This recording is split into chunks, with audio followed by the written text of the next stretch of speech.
Dr. Watson, would you kindly close the door behind you so that we can limit the price of your carelessness to merely hours of work rather than days? My apologies, Mr. Holmes. I found myself rather taken aback. I saw tidier houses in war-torn Afghanistan. Are those my surgical needles? I ran out of tacks and the matter required immediate attention. Was that my supper? Plainly not, for I was the one who ate it. I set it aside for this evening. And for that I am grateful. Is that my bed? Watson, since you've proven yourself a master of observation, might I ask you to apply your skills to a more pertinent question? Namely, the whereabouts of today's newspapers. They are the key to everything. The newsboy is usually reliable.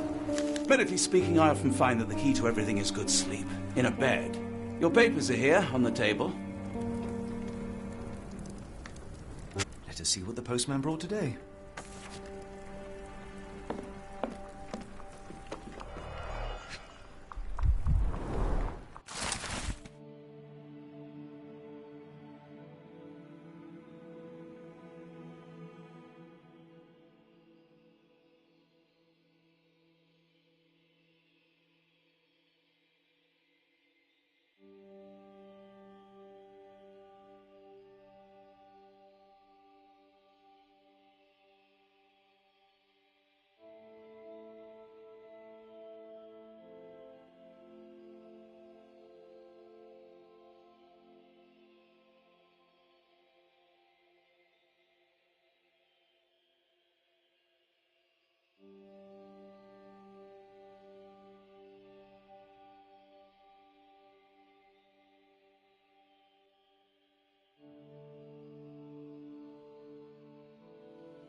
Local gossip, all of it uninteresting.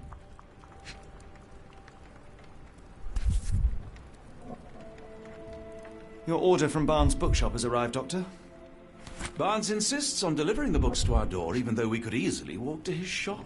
That's good service.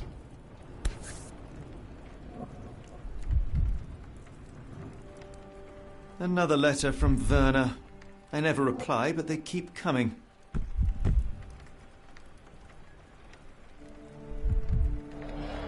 I don't see the Strand. Where is it? Pardon me? I am on the precipice of uncovering a pattern of crime across London spanning many months and involving many men. The missing paper cannot be a coincidence. That's preposterous. My dear fellow, life is infinitely stranger than anything which the mind of man can invent. Well, life used your newspaper to wipe its posterior, so after that unpleasant discovery this morning, I disposed of it. But in lieu of the Strand, perhaps I can deliver you something equally tantalizing. I have just returned from a patient of mine, Captain Stemwick, who... No, that will not do. Grab your coat, Dr. Watson. Let us hope nobody has collected the dustbin.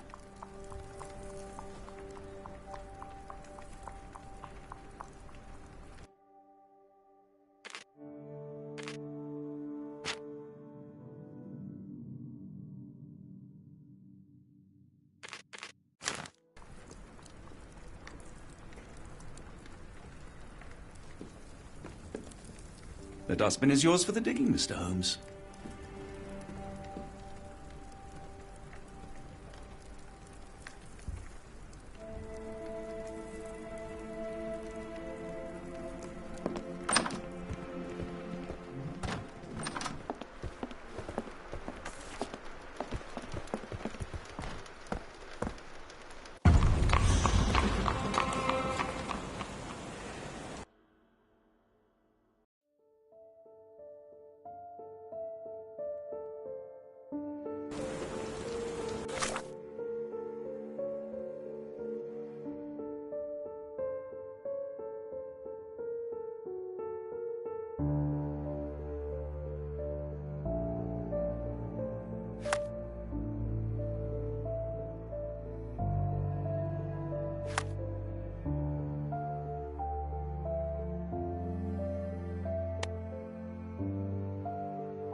cactus spine.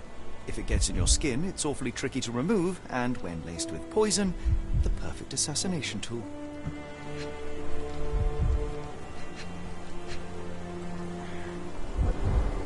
You were mistaken, Dr. Watson. The paper was indeed dirtied, but not how you implied. It's potting soil. See, Watson? The conspiracy is real. Someone tried to poison me. Poison? You? That's madness.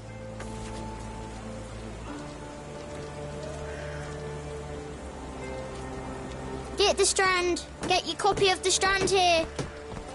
Sorry, Mr. Holmes. I just sold my last paper. Blast. Then why are you still here? Boss pays by the hour. No sense in returning early. You're a bright child. I presume you see everything that goes on around here? Nothing gets past me, mister. Then tell me, did you notice anyone suspicious at my door this morning? Like the man with your newspaper? Precisely. What do you know? I know the value of a shilling. Dr. Watson, Sure, now I can take the day off. did you see what he was up to? Nah, not really. I saw him approaching your house, but I had a customer. Then there's a loud bang. I ducked down. Not because I was scared, because I wasn't. I had to protect the merchandise, and all I could see was him kneeling at your door. Which way did he go? Not sure. I was distracted by customers. Sorry. Can you describe the man you saw? He was carrying a lot of books. Up to his chin they were. Never heard of a well-read assassin. Looks can deceive. Hence the appeal of disguises. All right. You earned your shilling. That'll be all. Thanks, Mr. Holmes. Maybe I could be your eyes and ears, if you have more shillings.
From Get that the Mr. Strand. Holmes' murder? Get your copy of the Strand Holmes has here. his perks, but he also has his scruples. Not every pawn knows it's part of a game. Get the Strand. Get your copy of the Strand here.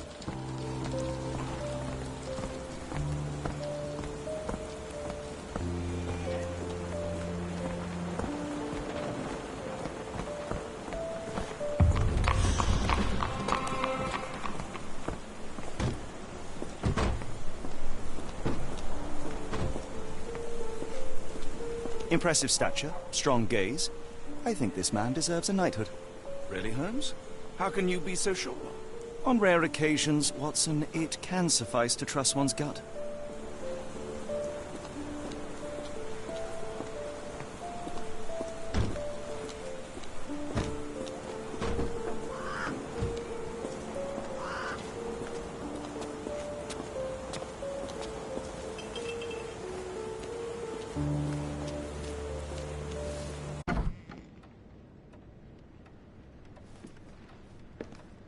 Do you even have enemies that would want to kill you?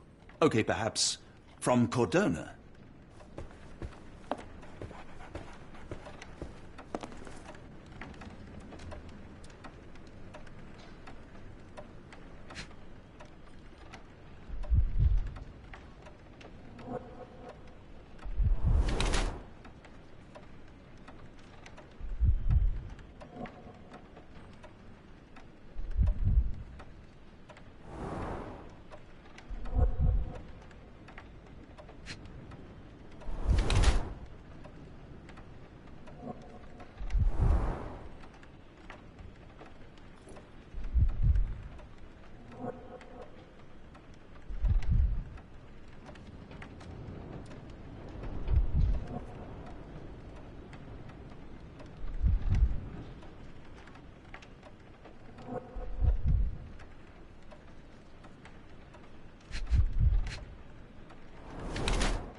Mr. Barnes, a word.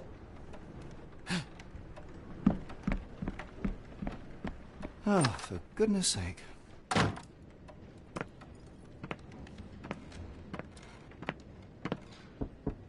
Who goes there? Sherlock Holmes. Now will you please... Mr. Holmes. Golly, I did not see you come in. Would you care to answer some questions for me? Well, I wish I could, but I am deep in the weeds with work. How about we reschedule in a month or two? Come now, Mr. Barnes. It will only take a moment. Really deep in the weeds with important things. Well, help yourself to any book. Just take it and pay later. I trust you, Mr. Holmes. Barnes doesn't seem like himself. Why is he acting this way? You're asking the right questions, Doctor. Let's find a way to coax him out. So, Barnes has a dog now. Who's a good boy?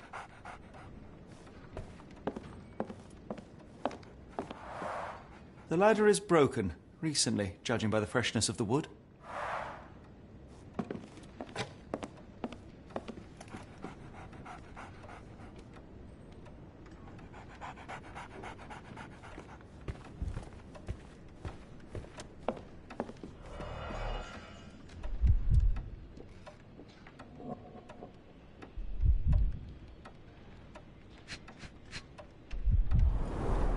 Basics of cryptoanalysis, cryptography in Egypt.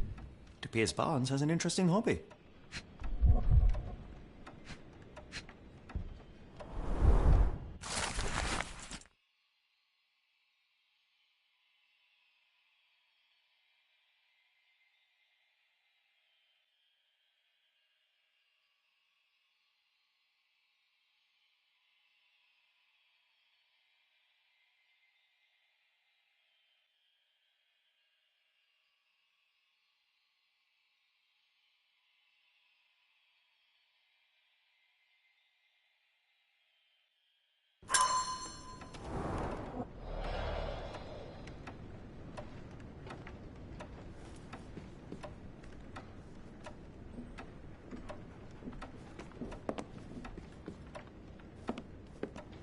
could hardly imagine anything more macabre.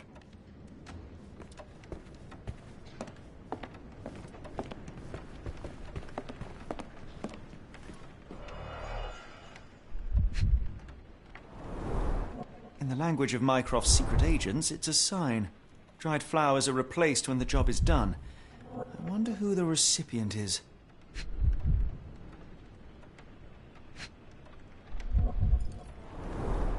An improvised stand, but it does make the flowers more visible.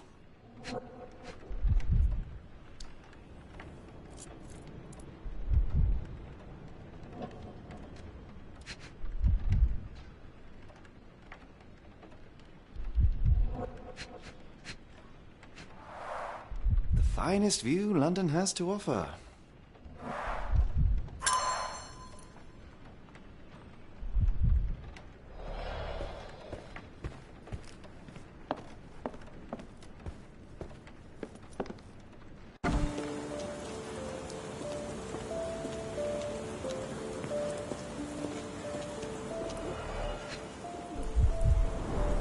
Encouraging people to stop and smell the roses? Our national emblem. God save the Queen. It must take patience and care to produce a bloom so beautiful. I imagine so. I merely sell them. A familiar spine? Is this what I found in my dustbin? The pot is damaged. The blow was severe, but softened by something.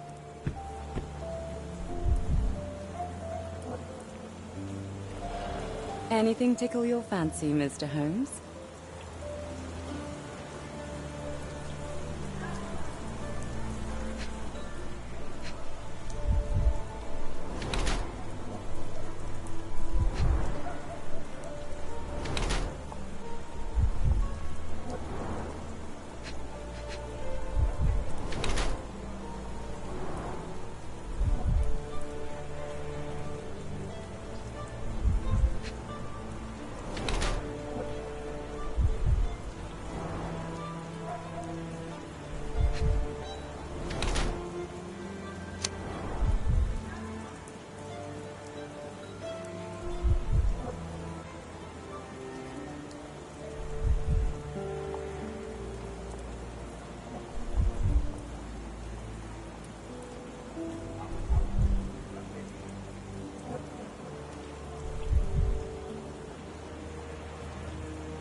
Mrs. Fleming, you look particularly lovely today.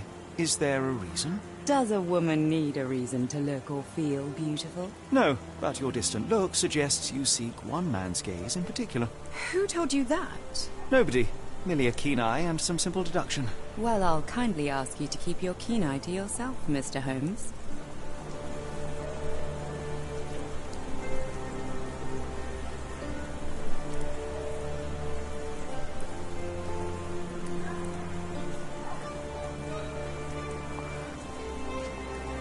One of these things is not like the other. Come again? The cactus. Those fearsome spines can prove a devil to remove, and the sap is often toxic. And a rose thorn can give you tetanus, but we still grow them. The cactus seems comparatively harmless, though you have me thinking it must be valuable. I was under the impression that you knew its price already. Your guess is as good as mine. The first time I saw this cactus was when I came back from my break.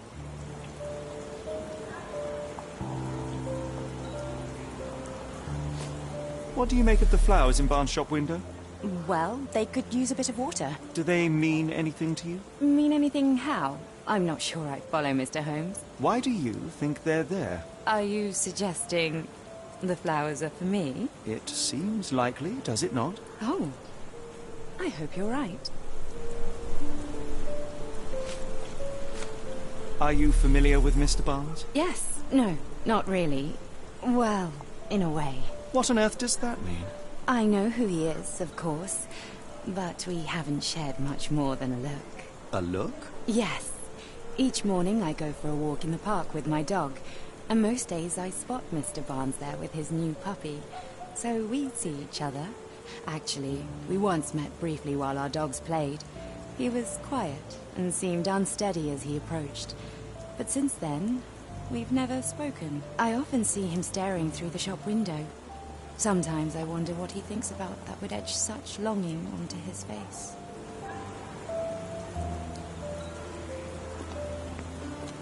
Barnes has always been a little odd, but this is uncharacteristic even for him.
I think perhaps I have been chasing shadows.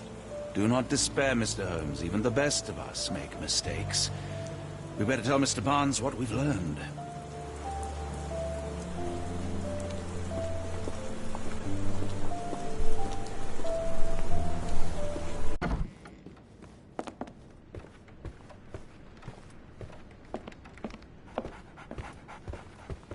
Mr. Barnes, I know what you did, and I know why you did it. I'm sorry, Mr. Holmes. I can't hear you very well from behind the door.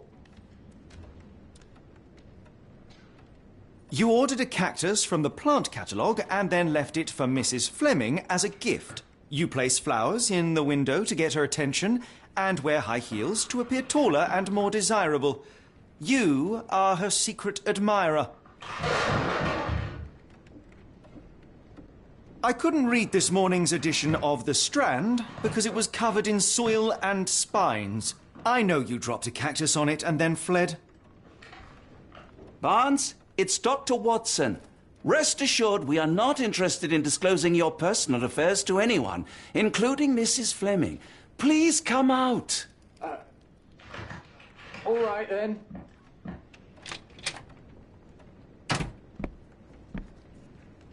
So, you know what happened then?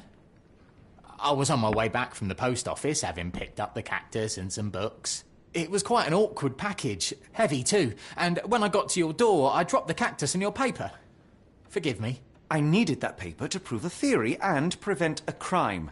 Your actions were rather disruptive. Your clumsiness carrying the post is matched only by the clumsiness of your romantic gesture. Oh, it's true. I am useless with this sort of thing. I'm not even sure if Mrs. Fleming noticed.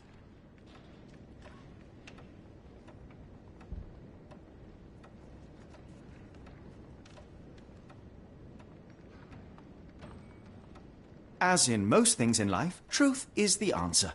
Cease with the abstruse signals and anonymous gifts, and simply talk to the woman. What is the worst that can happen? She rejects you, and you are freed from this endless purgatory. That... Yes, you are correct, of course. I do have a slight tendency to overthink things. Thank you. So, at last, we return to the matter of the paper. I'm investigating a string of burglaries. Did you perhaps read of any before the edition was spoiled? I don't recall, but you're welcome to read our copy for yourself. You had an issue of The Strand here all along? Well, naturally. I am a bookseller. I have a subscription to every magazine and newspaper in London. So you ought to be familiar with the concept of burying the lead. Oh no, my apologies, Mr. Holmes. I'll make it up to you however I can. I am an expert on obscure languages and translation and... Yes, okay. Just give me the paper.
Come, Dr. Watson.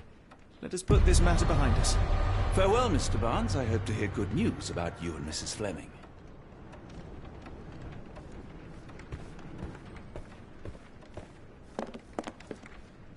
Well, that was an utter waste of time. An assassination did seem rather unlikely. There was supposed to be another burglary. I was certain of it. Something you wish to say, Doctor? No. Well, only that you have a remarkable faculty for deduction and pattern recognition. And that perhaps, if ill-applied... I see things that are not there. Yes. It is London. There will always be burglaries. Doesn't have to mean anything. So it seems. Forgive me. Without something to occupy my mind, I turn into an entirely different animal. Which brings us back to my news from earlier. I think I have a case for you, a real one. Truly? Indeed. Though perhaps not as thrilling as your stories from Cordona. A patient of mine, Captain Stenwick, told me that his servant disappeared. I said I knew just the man to help. What do you say? Oh, Watson. Yes, I know it's not the most tantalizing mystery, nor the story to launch my writing career. But It's brilliant. Let's go. oh, good.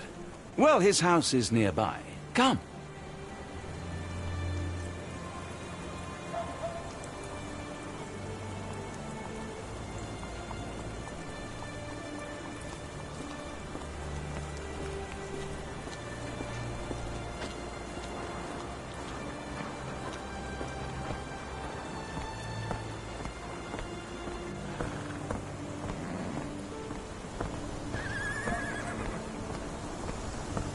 Not much further now.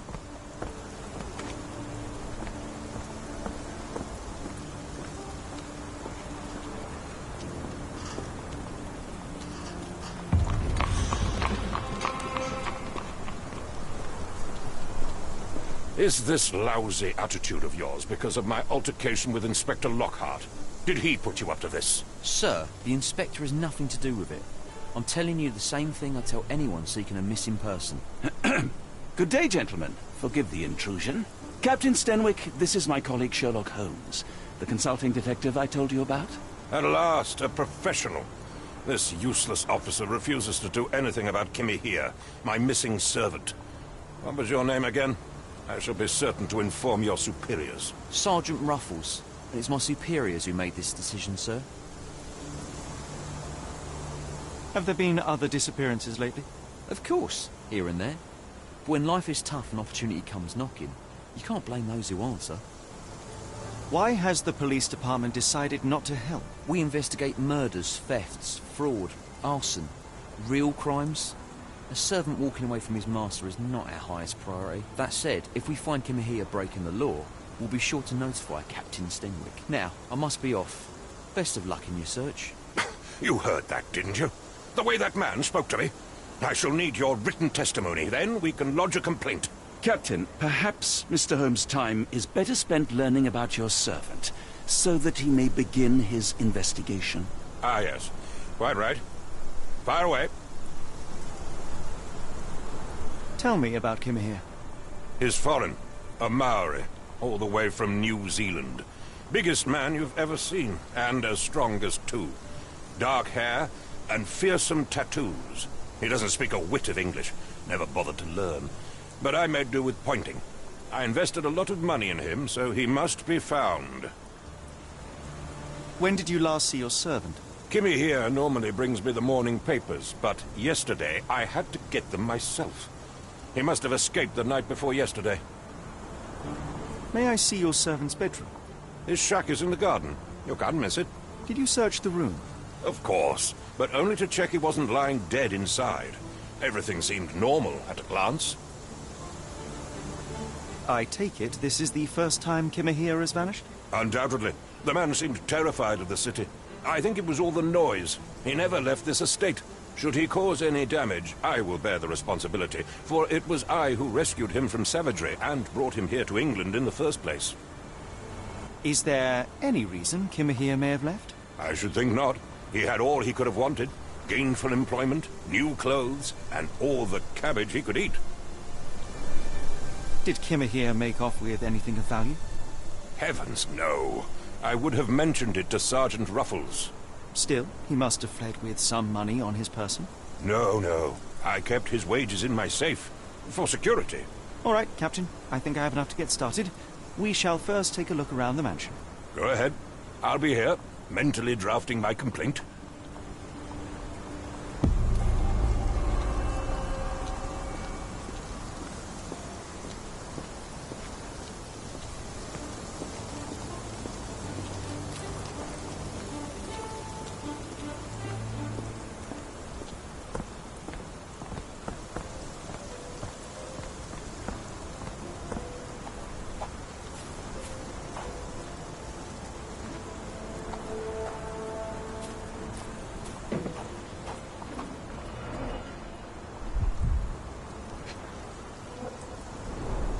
Chewing tobacco.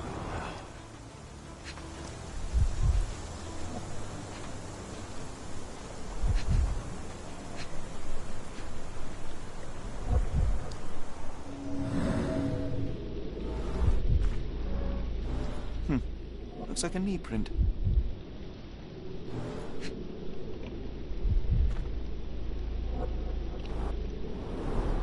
A shoe print, roughly size 11, with a worn-out sole. These are a workman's boots. Someone knelt here. The amount of chewing tobacco suggests they were waiting a while. Amazing, Mr. Holmes. To read the ground like an open book.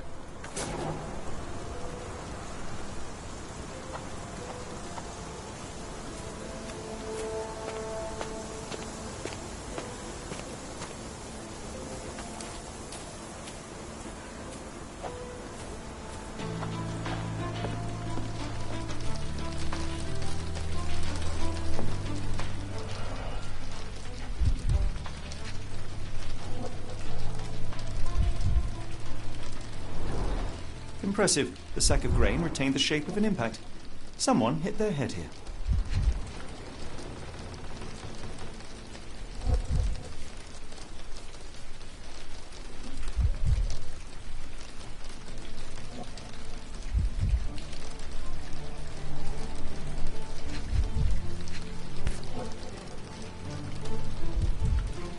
A small navy spyglass.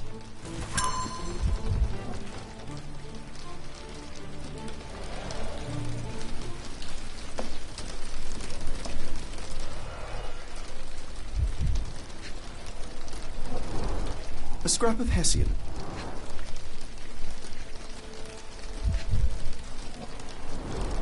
These were sturdy boxes. It would have required a serious blow to break them.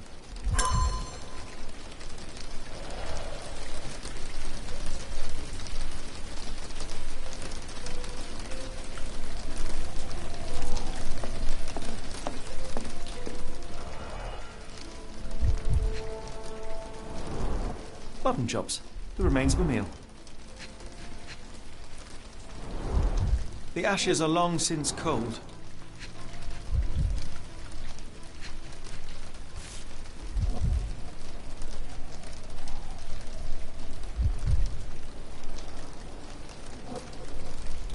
A heavy chemical odour. Lend me your nose, Doctor. Ah, I'll never forget that smell after my time in Afghanistan. That's an opioid, Mr. Holmes, a narcotic. Is this a Tanifa, a Maori water spirit, or something else? Either way, it's giving me chills. Stenwick makes his servant live in a tool shed. You think you know someone.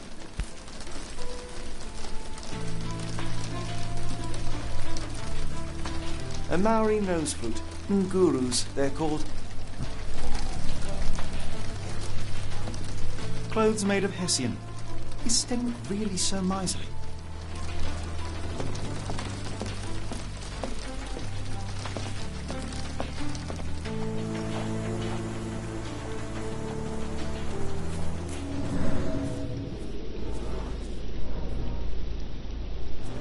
Could have left these tracks. They seem fresh.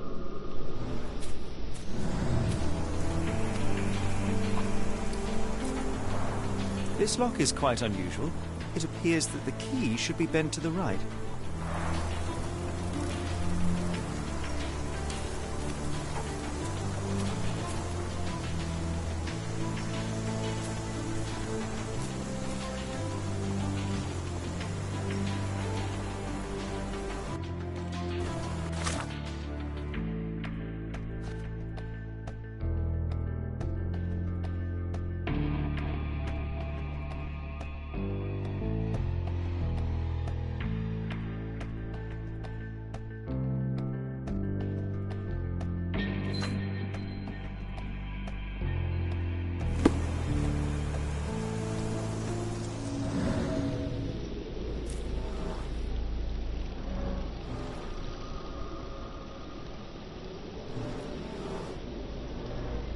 Someone moved a cart to this spot and then took it elsewhere. Can't see it anywhere in the garden.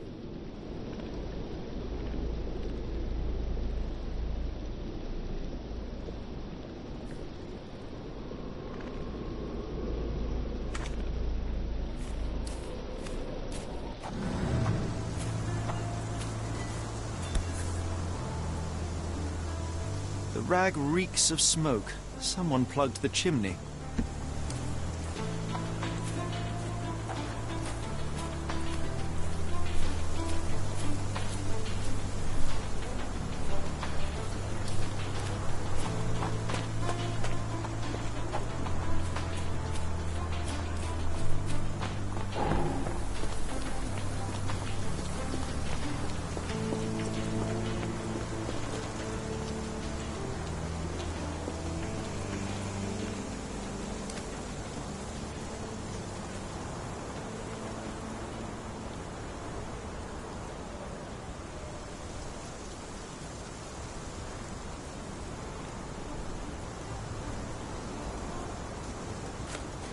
The door to your garden has an interesting lock. Yes, I have uncommon locks on every door of my mansion. It makes them harder to pick. Kimmy here and I both had a set of keys. I'll need to borrow them. No, you'll need to do what I tell you to do. Examine the garden. I came across a pile of Hessian clothes in the shack. Are they Kimahir's? Yes. I had to give him something to clothe himself. He seemed unfazed by his bare skin, but I found it distracting. Has Kimahir ever indulged in tobacco? No, the man doesn't even drink. Are you certain? I found chewing tobacco in the garden. I controlled Kimahir's expenses since he struggled with the currency. I would have known if he used tobacco. Is this spyglass familiar? I don't recognize it. Could it be Kimahir's, perhaps? I doubt it. I never saw him with it, nor could I suggest how he might have come by it.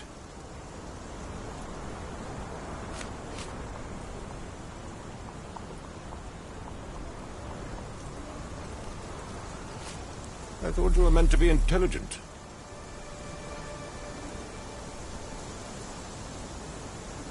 Do you happen to know Kimahir's shoe size?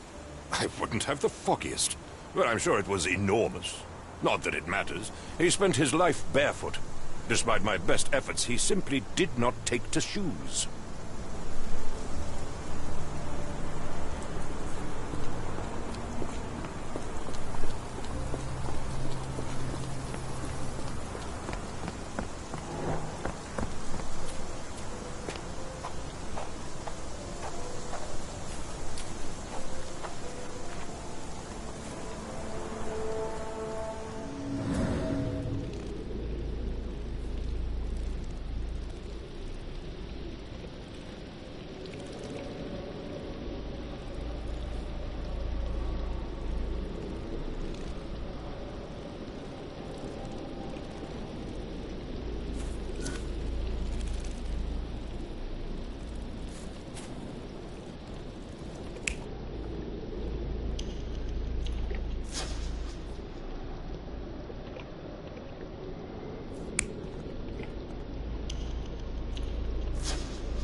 No air coming through it.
Surveilling from afar, the intruder waited for a window of opportunity. When Kimahir went to sleep, the man crept up to the shack and slipped narcotics down the chimney pipe, then blocked it with a cloth. Kimahir inhaled the sedative and fell into a deep sleep. The intruder tried to move him, but the man was heavier than expected. The intruder fell on the sack and dropped his spyglass. In order to transport the servant, he had to use the cart. The final challenge was opening the garden door. Luckily for our intruder, Kimahir had the key in his shack. Remarkable. It makes total sense.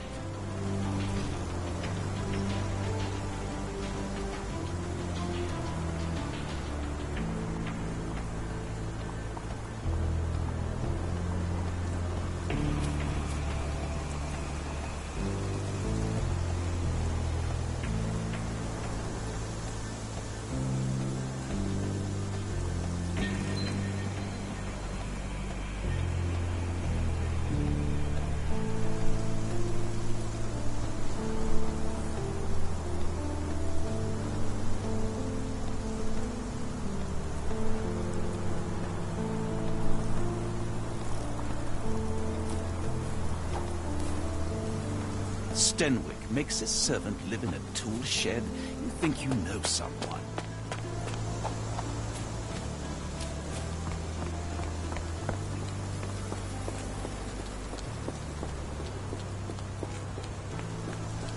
You'd best have found something by now, gentlemen.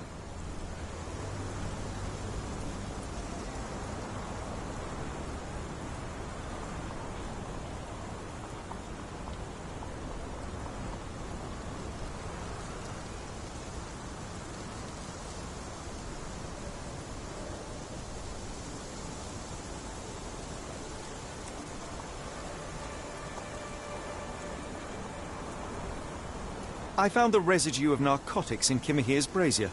There are several explanations, perhaps your servant's recreational interest, or an attempt at poisoning. Cut to the chase, Mr. Holmes. I fear that someone may have spied upon Kimahir. Likely the owner of the spyglass I found earlier. It appears they were watching for some time, as there was an impressive amount of chewing tobacco on the ground. And your point? You said that you checked the shack earlier. Did you notice the cart tracks near it? Now, one ought to expect a servant to make regular use of such a thing. Indeed, I would have overlooked the detail were it not for the cart's absence. If, as you say, Kimahir never leaves your estate, then where did it go? I expect answers from you, Mr. Holmes, not questions. I won't keep you in suspense any longer, Captain. Kimahir was abducted by the owner of the spyglass. When your servant fell asleep, he slipped a narcotic into Kimahir's brazier to make him sleep even more soundly. In order to carry a man as large as Kimahir, the intruder stole the cart and rolled him right out of your garden. Now, hold on. All this simply to tell me what I already know. Why haven't you found him yet? I only arrived a moment ago. It is, frankly, incredible that I have already deduced so much. Every second you dawdle here, waiting for me to stroke your ego, is another second wasted. I'm not interested in the how, the why, or the who. I am only interested in recovering my investment. Spare me the claptrap, boy, and go and fetch my servant. Truly, there is no better evidence of a man's nature than the way he treats those who help him. And you, sir, are a brute. The cruelty of your ignorance about the Maori people, your selfish attitude to a man's kidnapping. The point is, Captain, we're telling you this for a reason. The intruder fled through the garden door, and we need a key to follow his trail. Well, then you should have led with that. Here you go. I hope you'll return soon with good news. And in the meantime, please teach your companion the art of brevity.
No seams or torn fabric on this doll.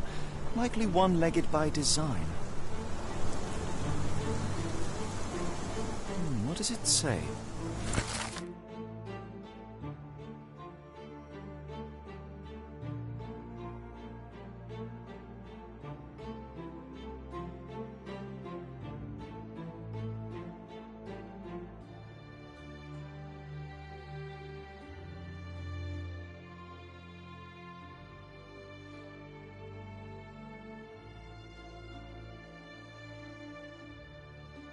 A treasure hunt. Used to do lots of those in my childhood for myself and... Is it a call for help? A bad joke? or both. Better not risk leaving this matter ignored, don't you think?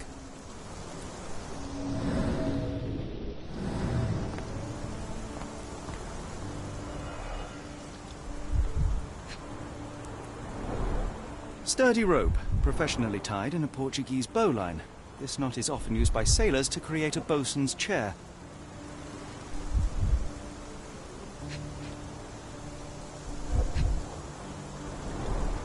Wheels picked up grass along the way. Kimahia's cart, I gather.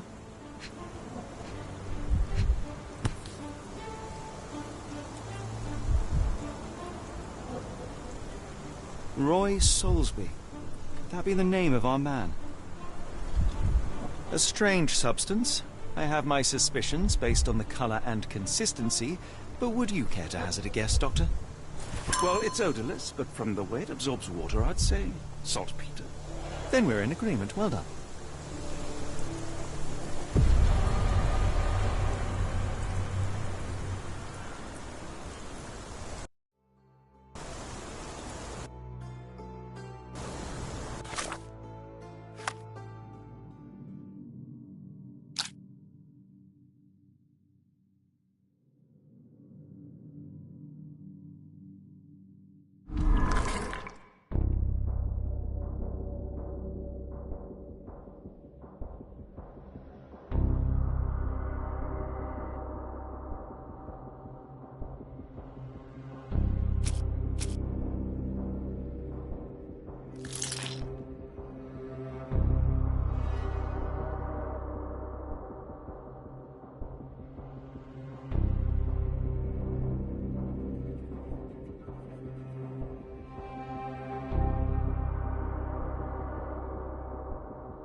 The Strand proved not so useless after all.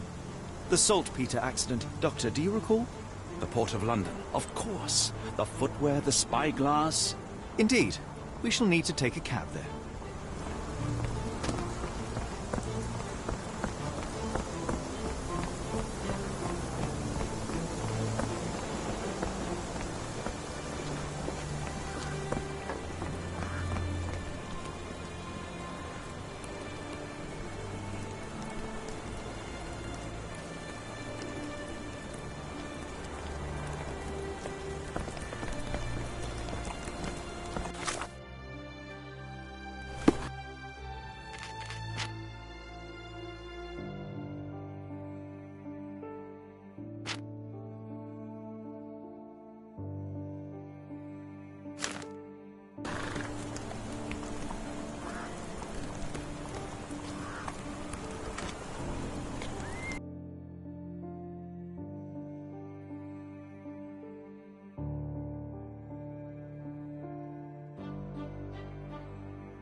Children's clothes, judging by the size.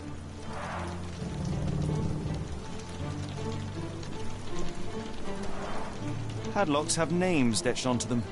Anne, Tom, Charles.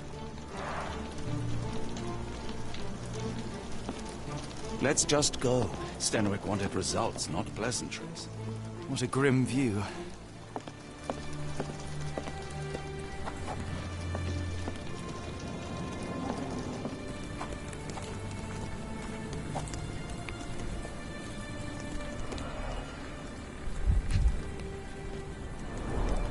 A model of a homely room and fireplace.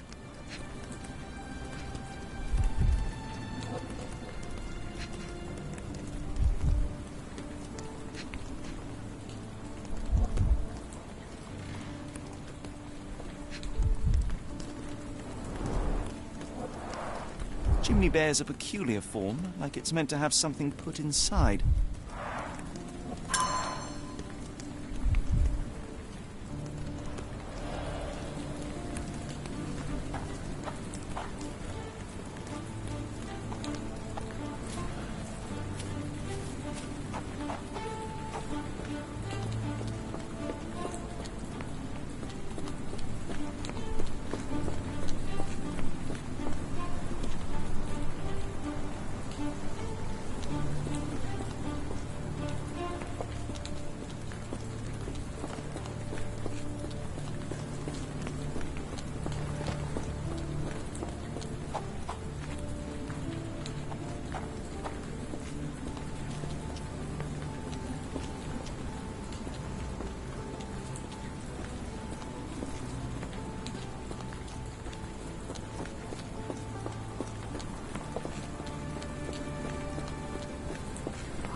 A miner with a sooty face. At least, in doll form.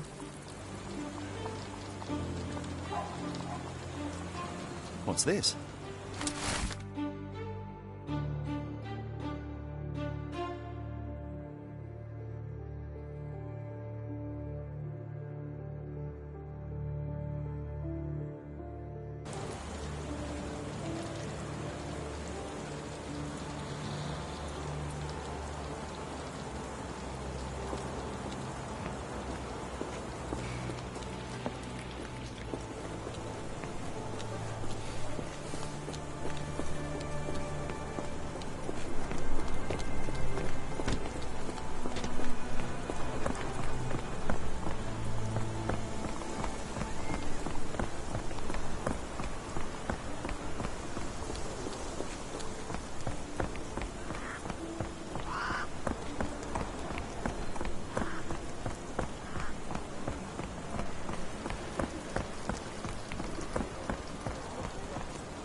Unnaturally bent legs, yet they look to be a design choice. Seems to be for me.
Looks like a factory to me.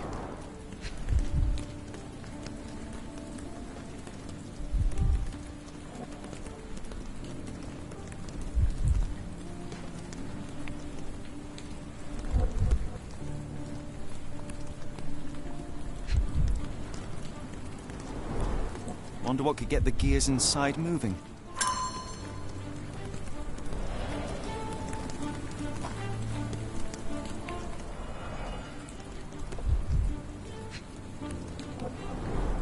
A small minecart.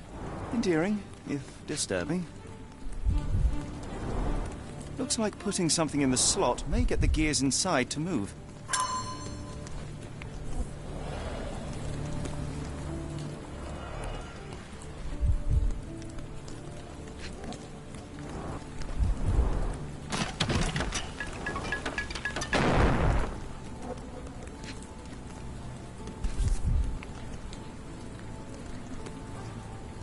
Charles.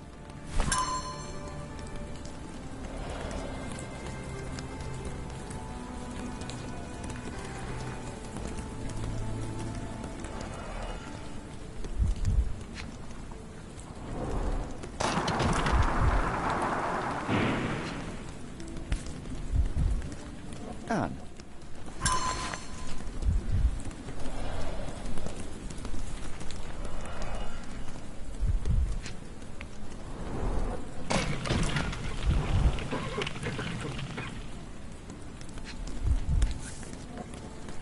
Tom.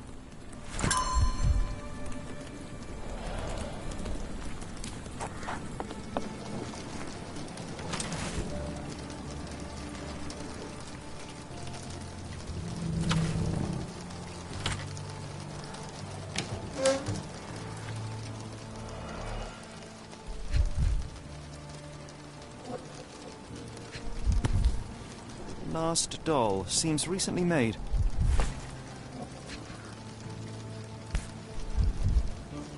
Tom, Charles, Anne, and Mary.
Not sure I like the treasure hunt's ending. Could we really have saved her, Holmes? No. Solving this crime is beyond my reach. It is society who must work on sparing children from death by hard labor. Don't worry, I'll return the garden key to Stenwick during his next visit.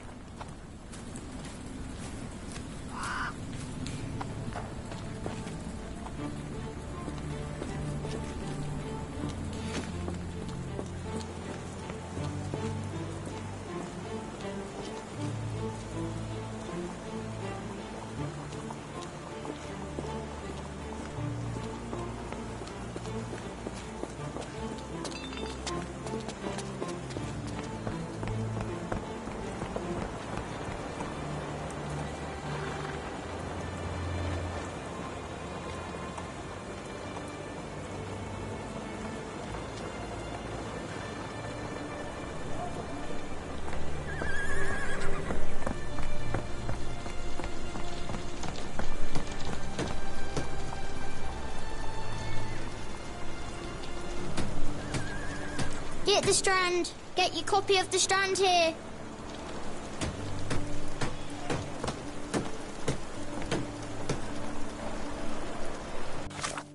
Get...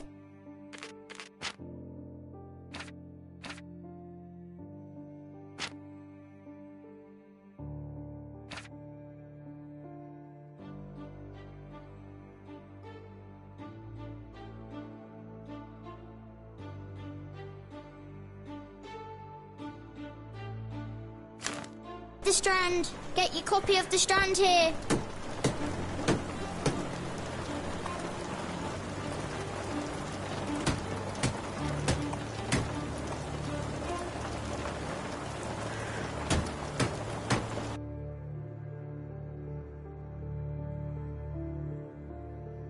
Where to, Gav? The Port of London, please. I will show you where to stop.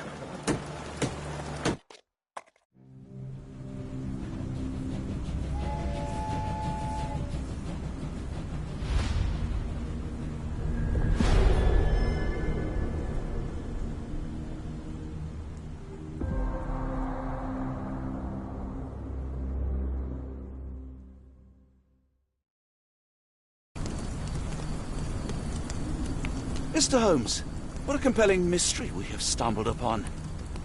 Perhaps I have the premise of my next novel. One kidnapping does not a story make. Stop! A black cat crossed before us. It's a bad omen. I do not take you for the superstitious type, Doctor. Such things are mere fantasies, tricks of a feeble mind. One imagines a physician would keep a surer footing in reality. Perhaps. Before the war, my time abroad was difficult. Once, I came across an Afghan, bleeding, who I could not save. He pressed a rosary into my hand. A gift, he said, so as to gain God's favor. After that... Dr. Watson? Yes, well, I shan't get into details, but sometime later I found myself lost in the desert. Dehydration set in, and things grew ever more dire.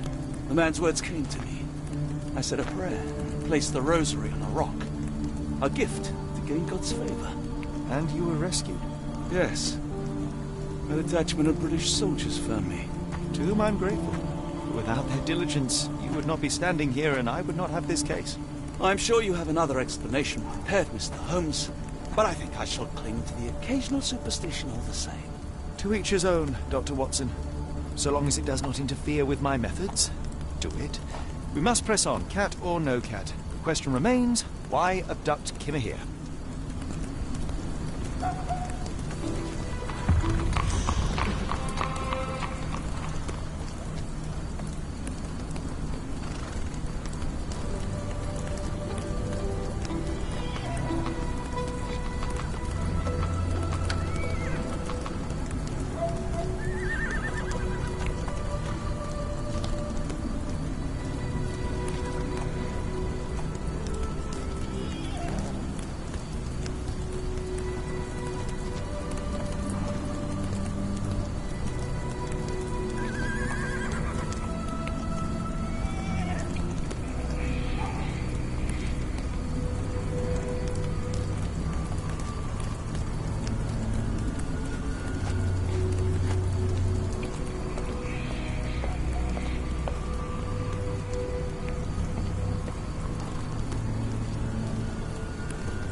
Are you able to help me?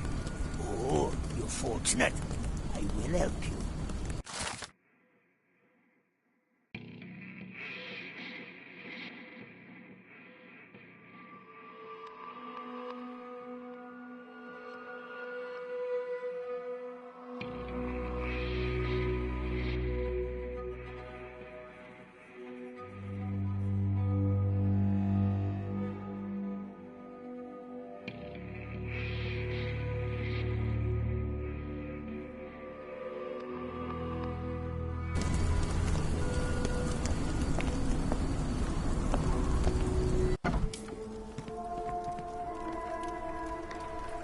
It appears that the saltpeter explosion rattled the local. Oh, hardly a reputable establishment.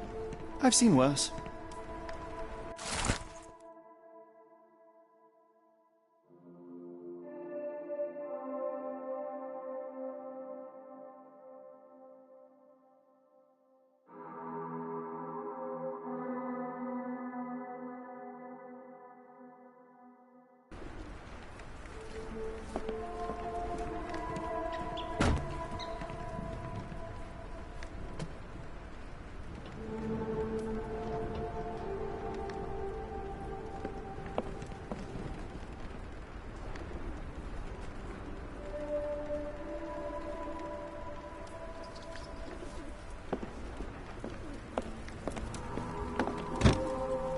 Greetings, miss.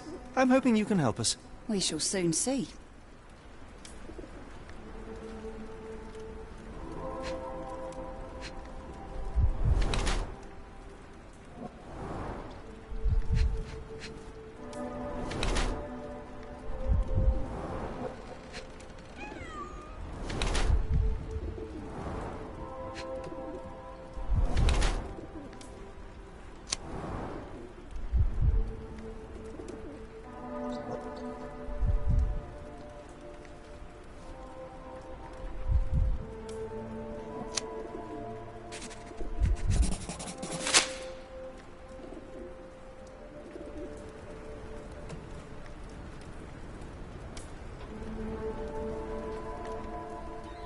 I heard tell of a recent explosion in the port. What do you know of it? Ah, yes. Something exploded in a ship's cargo hold. Caused a terrible blaze. The sky was red with smoke till morning. Where precisely did it occur? The ship sank near the third pier, next to the dockyard. My colleague and I are seeking a burly man, above average height, with workman's boots. Half my customers, then. Your description hardly narrows things down.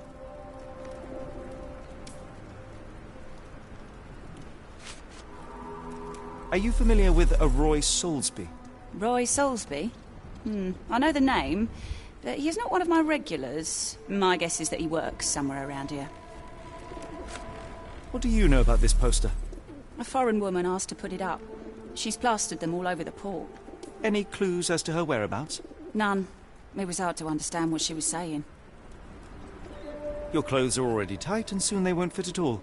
How far along are you? I thought I'd hidden it better. How did you know? Are you a doctor? In a manner of speaking.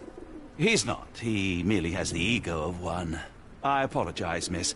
Mr. Holmes is fond of his observations, but I am the doctor here, not him. Do you need any help? I'm fine, thank you. I would rather not discuss my condition, nor let word of it spread.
Doctor, man is very sick here. It sounds as though those people will need my help. The coffin won't go away and the doctor's too pricey.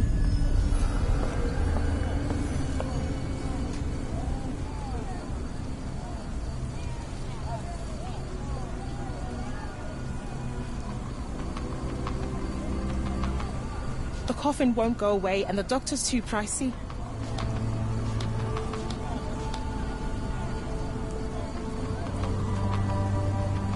May I ask you something? I wish I could be of help, but I can't. Sorry.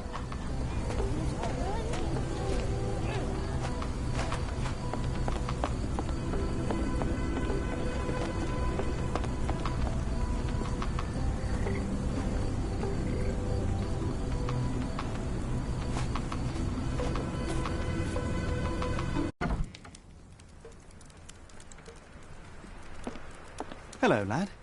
Is this where I may find Dea? You read the poster? Yes? You know where my brother Girves is? Sadly, no. Well, not yet. Where did you last see Girves? He worked at a, warehouse. This man, Roy Solby, gave him the job. He paid him a necklace. Do you still have the necklace that Soulsby gave to Girves? Girves left it near the, shrine. I tried to sell it to buy Amma medicine, but no one wanted to buy. I want to speak to Dea. Is she around? Amma, my mother, she got sick after the fire. Big red smoke. She couldn't breathe, so I took her to the doctor. Now I am in charge. How would you describe this Soulsby? He was big and strong. He had a big scary eye. Scary, you say?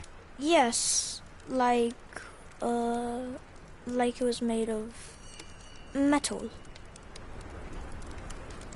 Don't go anywhere.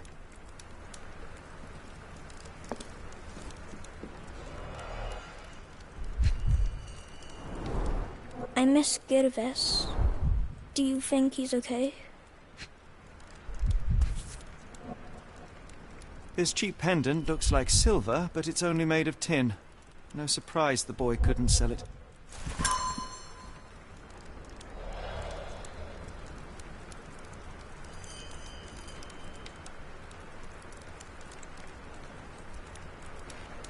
I should have helped Amma put out the posters.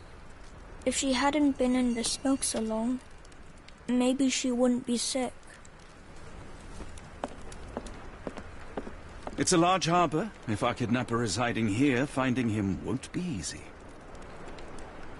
How can I help? I could try and flag someone down.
Can you satisfy my curiosity?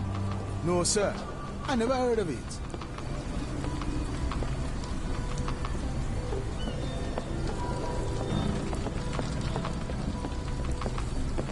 May I ask for your assistance? Of course I know. To cut a long story short.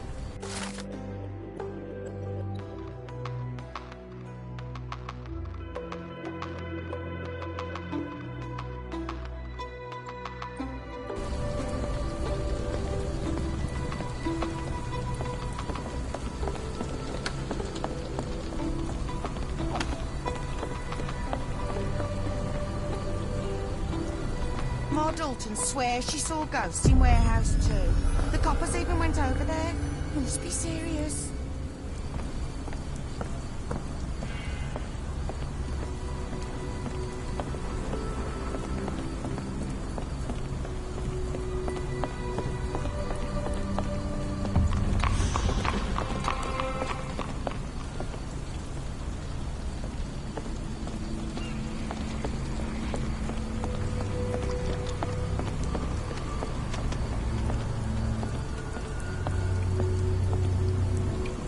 Find the mood, mate. Shoo!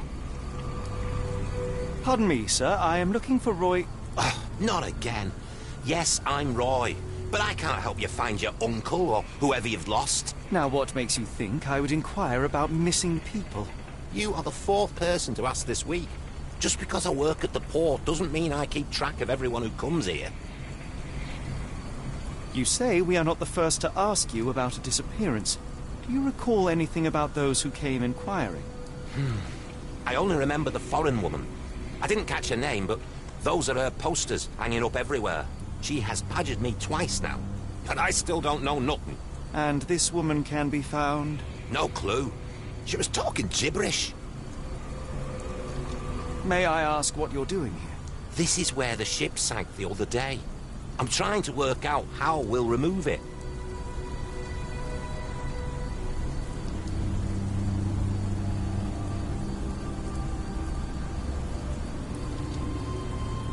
Now, where was I?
Have you seen this before?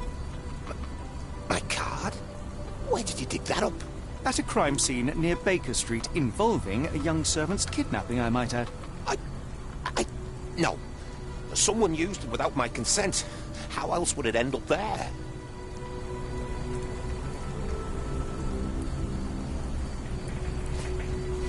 I have been told that you hired Dea's son, Girves, right before he vanished. His brother also said you had a metal eye. What do you make of this? Tell that him to stop making things up.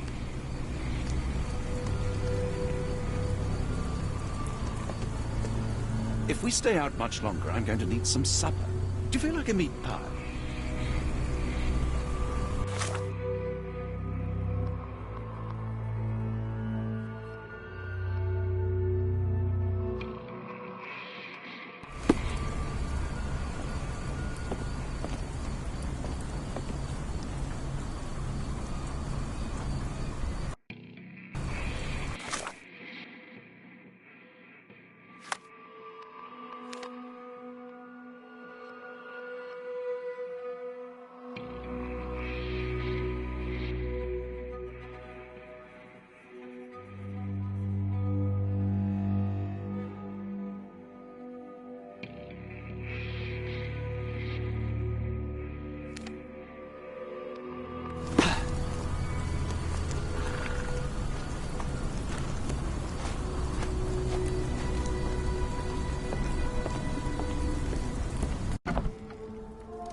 Have you ever heard of a man with a metallic eye?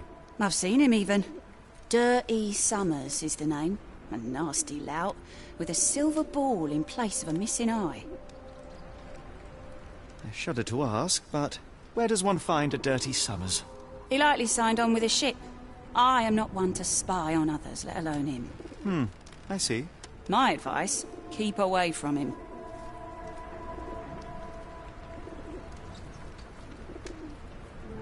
What can I get you?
What are you gawping at?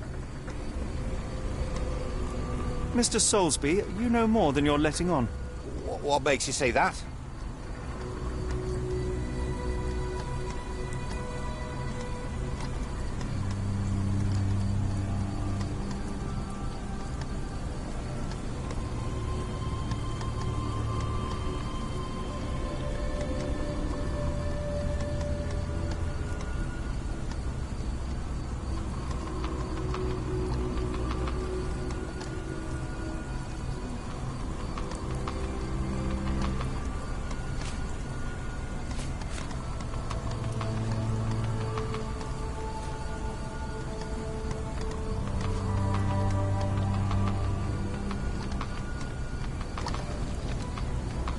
A man named Dirty Summers was involved in some recent kidnappings across London. He used your name as a cover for his deeds. What? Really? That doesn't mean I'm involved, though.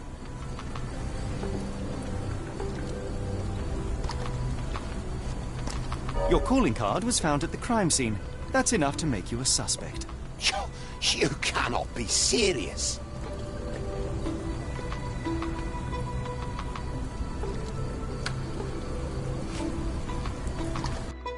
It's true. And that's before mentioning your gold watch. It's brand new and awfully expensive for a customs officer. Clearly you have found yourself another source of income. I'm sure Scotland Yard will be delighted to investigate further. All right, stop. Look, it's not as it seems. I did not partake in the kidnappings. I'm all ears, Mr. Soulsby. Yes, I know Summers. He paid me to turn a blind eye to his business in the warehouse area. Just that. On my word. You did not tell me which warehouse he used? I do not recall, but I used red paint to mark unsupervised warehouses. Ought to be one of them. What else can you say of Summers? He is a regular at the Cursed Mermaid. Goes there with his crew almost every evening. What for? I don't know. I assumed just for a drink.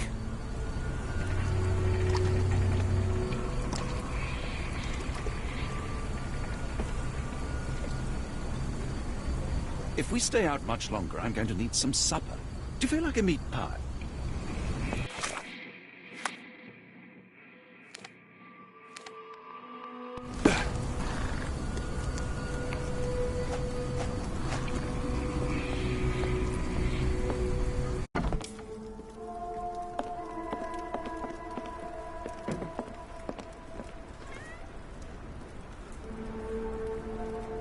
Why do I have the feeling that you know more about Dirty Summers than you're letting on? I have nothing more to add, sir.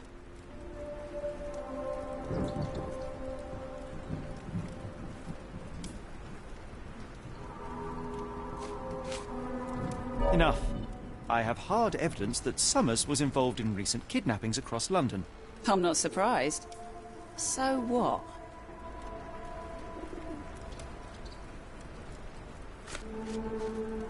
A customs officer, Roy Soulsby, testified that Summers was a regular here. You must know something about his business. All I know is his drinks order.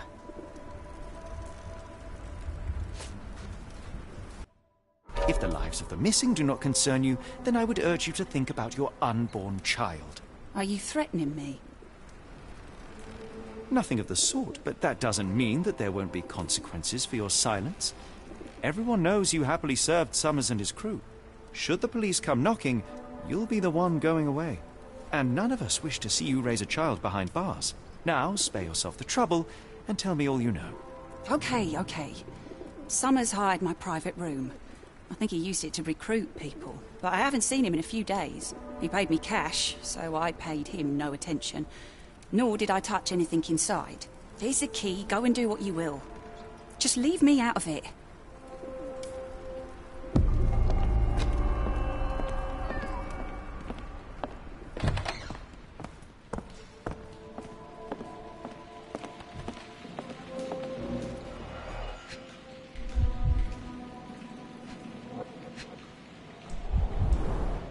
£5. That won't go far.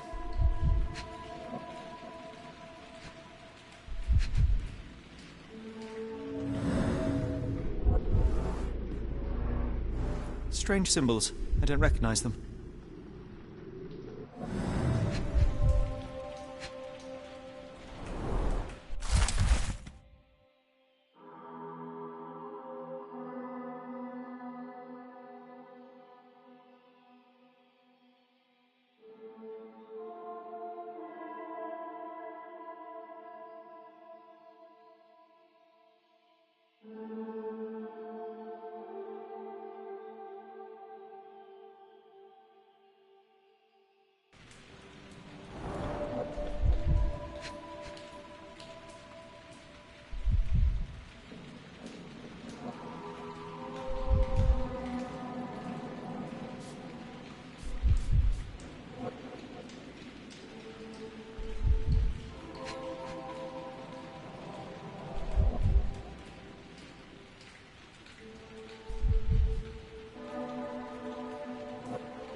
coffin won't go away and the doctor's too pricey.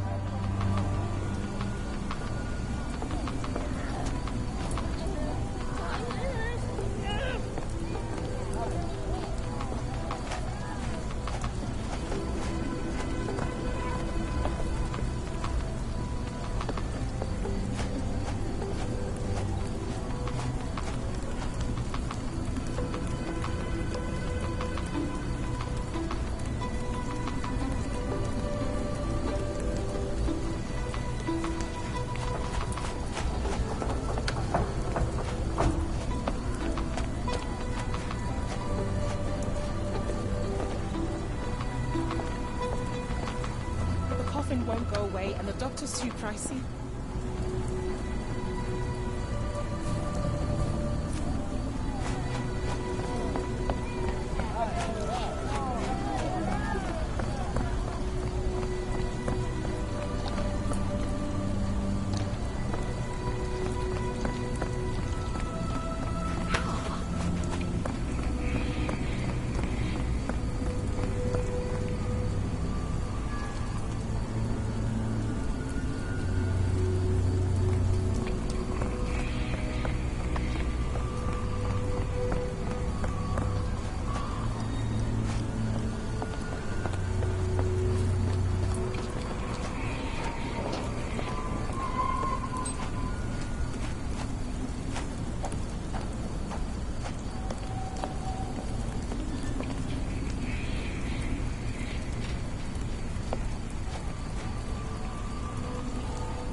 May I ask for your assistance? I can't help you with this. Mal Dalton swears she saw ghosts in Warehouse 2. The coppers even went over there. Must be serious.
Planks were broken with force.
Really, Holmes, this ought to be beneath you.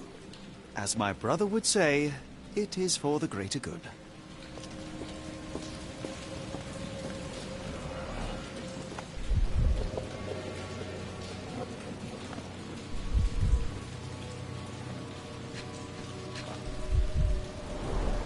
Good quality, but torn in many spots.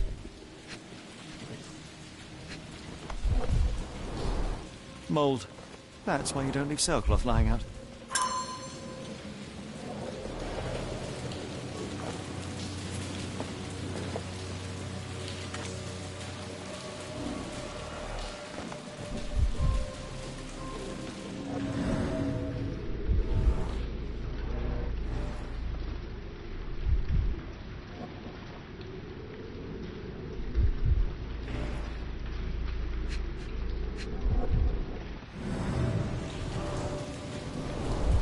The scratches are fresh, left by something metallic.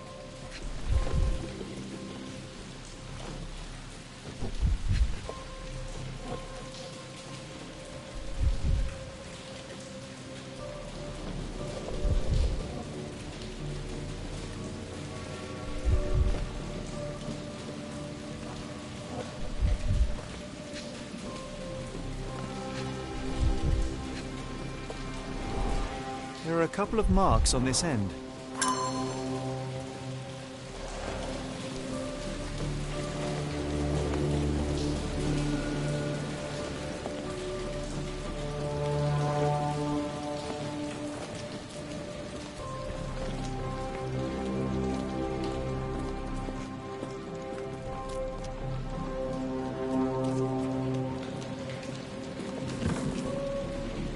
This crank saw some use.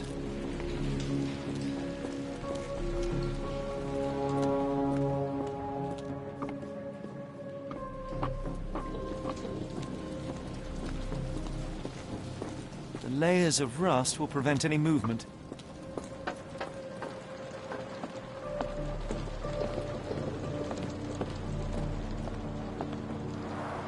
It's stuck. No one's used it in a very long time.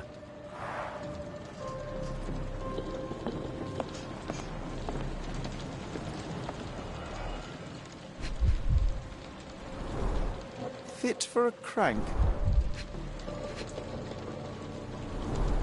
Well oiled and well maintained.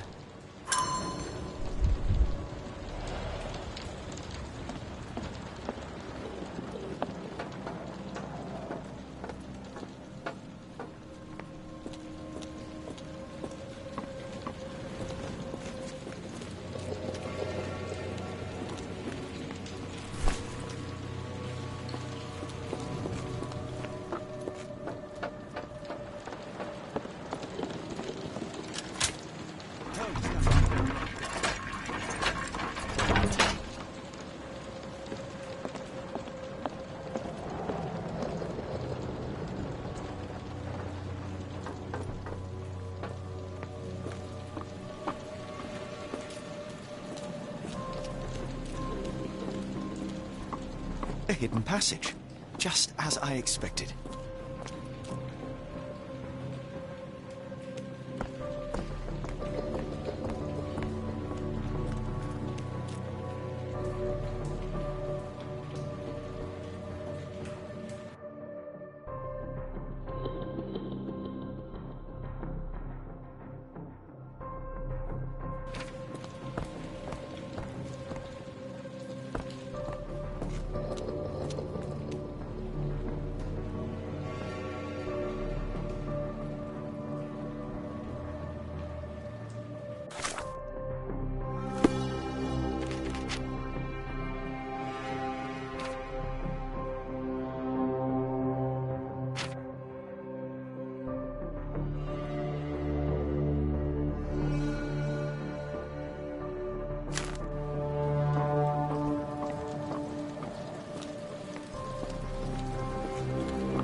coughing won't go away and the doctor's too pricey. Hello, this is Dr. Watson. We'll take a look at your friend.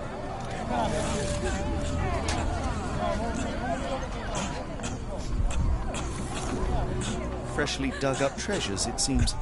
Everything ends up in a river. It's a good thing these people take something from it.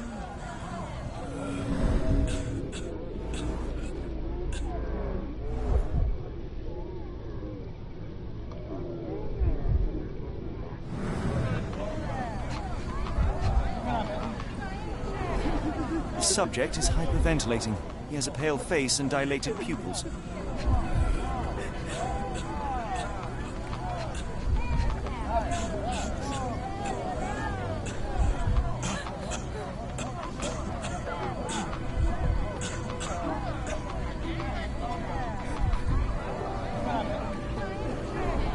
The water has a curious whitish tinge to it. Dilated pupils, decolorized skin, necrosis. What do you make of this, Doctor? All signs point towards acute poisoning. It could possibly be due to chemicals. I won't jump to any conclusions. If we stay out much longer, I'm going to need some supper. Do you feel like a meat pie?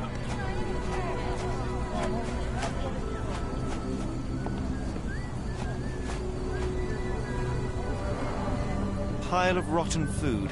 It carries danger, but not of the kind that we witnessed.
A recent cart crash.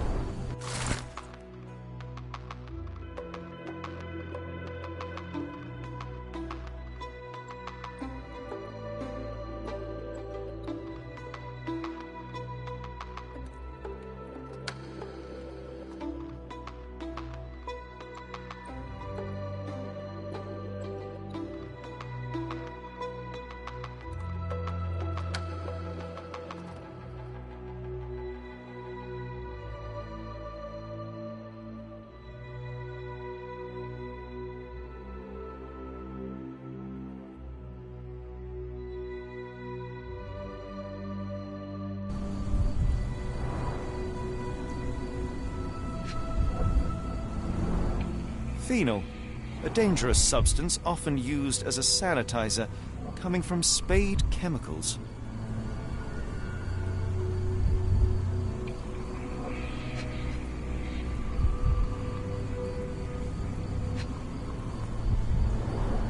The fish's scales have decolorized. What a disaster.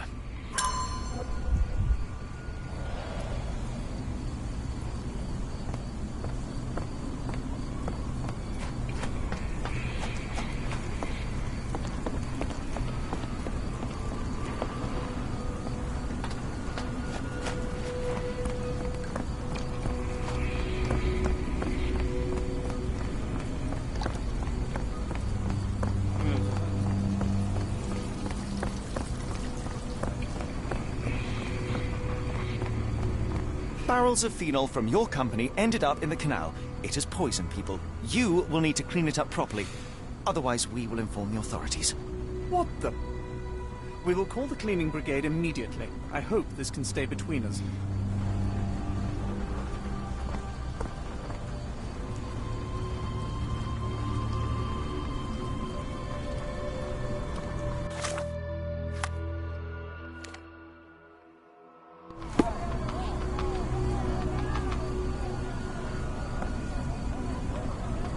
The coffee won't go away. The doctor's too crazy.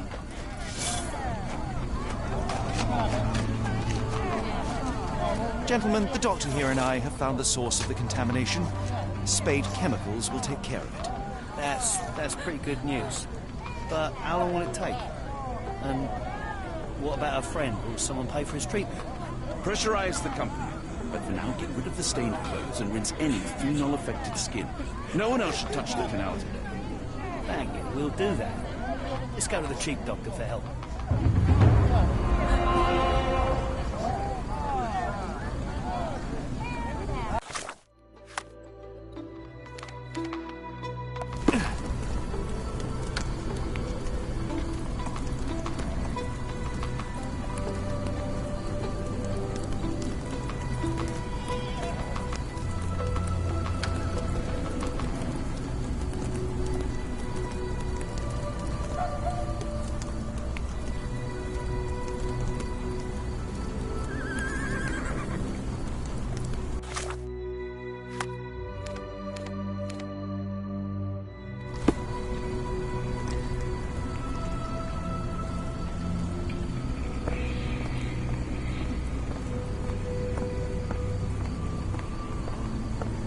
Good evening, Constable.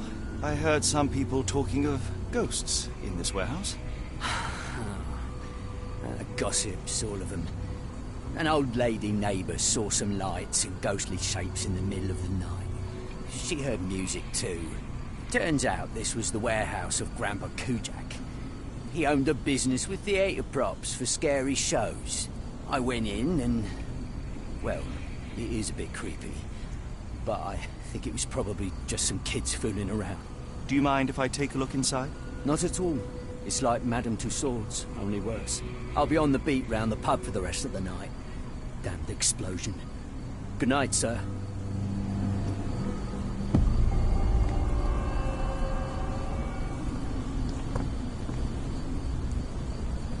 Wrong warehouse. Nothing to see here.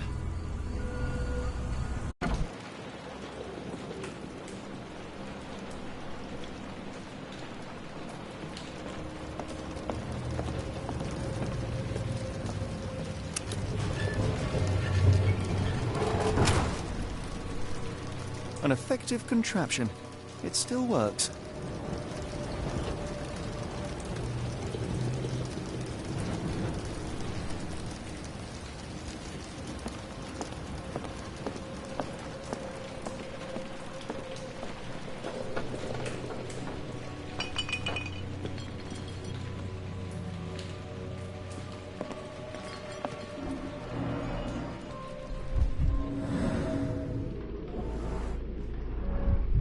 There was a box in the coffin. It was removed quite recently.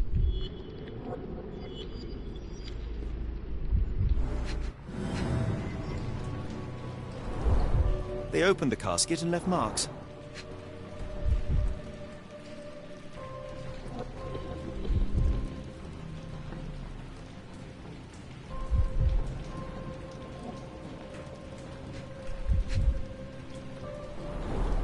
A herbal odor with an ethylic base. Liquor?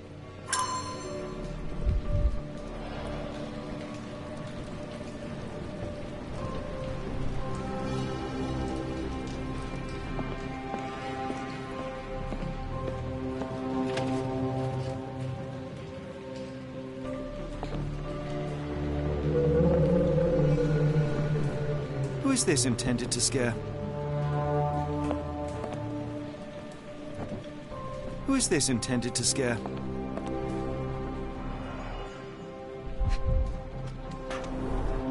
Phosphorus, used recently.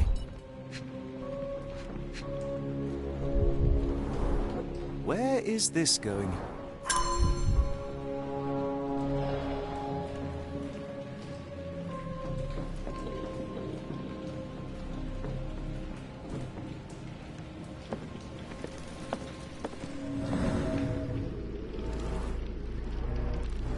several crates are missing.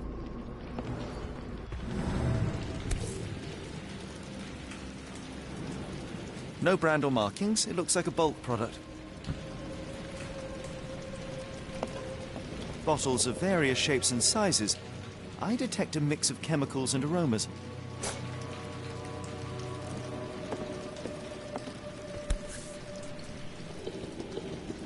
Somebody had fun.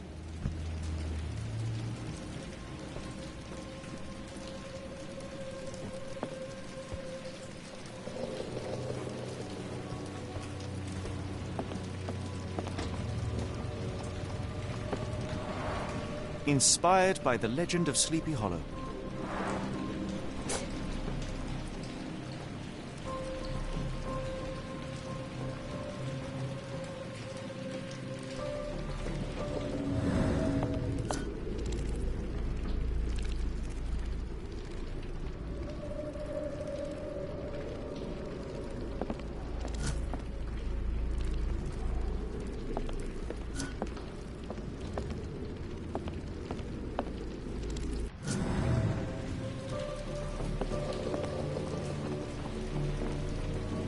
A small cart left those tracks.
Somebody played with phosphorus to give the illusion of ghosts or ectoplasm. In reality, they were here to mix a few ingredients and prepare a solution of some sort. Then they took a box hidden inside the casket. And they left through that gate with a small cart.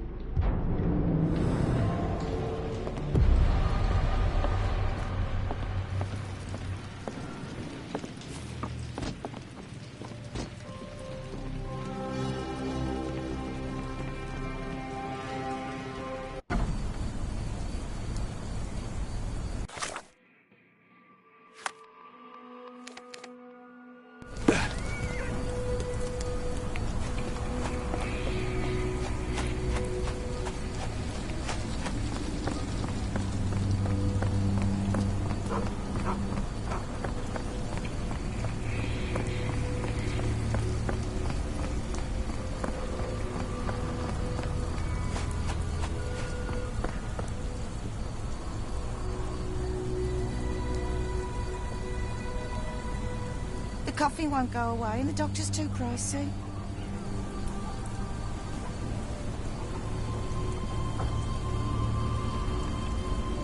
The coffee won't go away and the doctor's too pricey. Hey, you are good.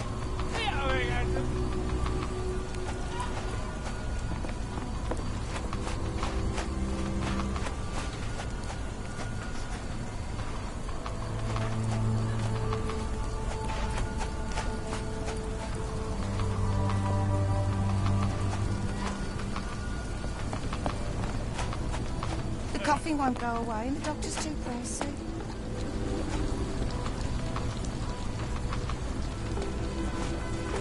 Where are we? The field hospital?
Dr. Tippett's electric pectobrain. Patent medicine of the future. This is a patent medicine. A quick fix at an expensive price that drags the patient slowly into death.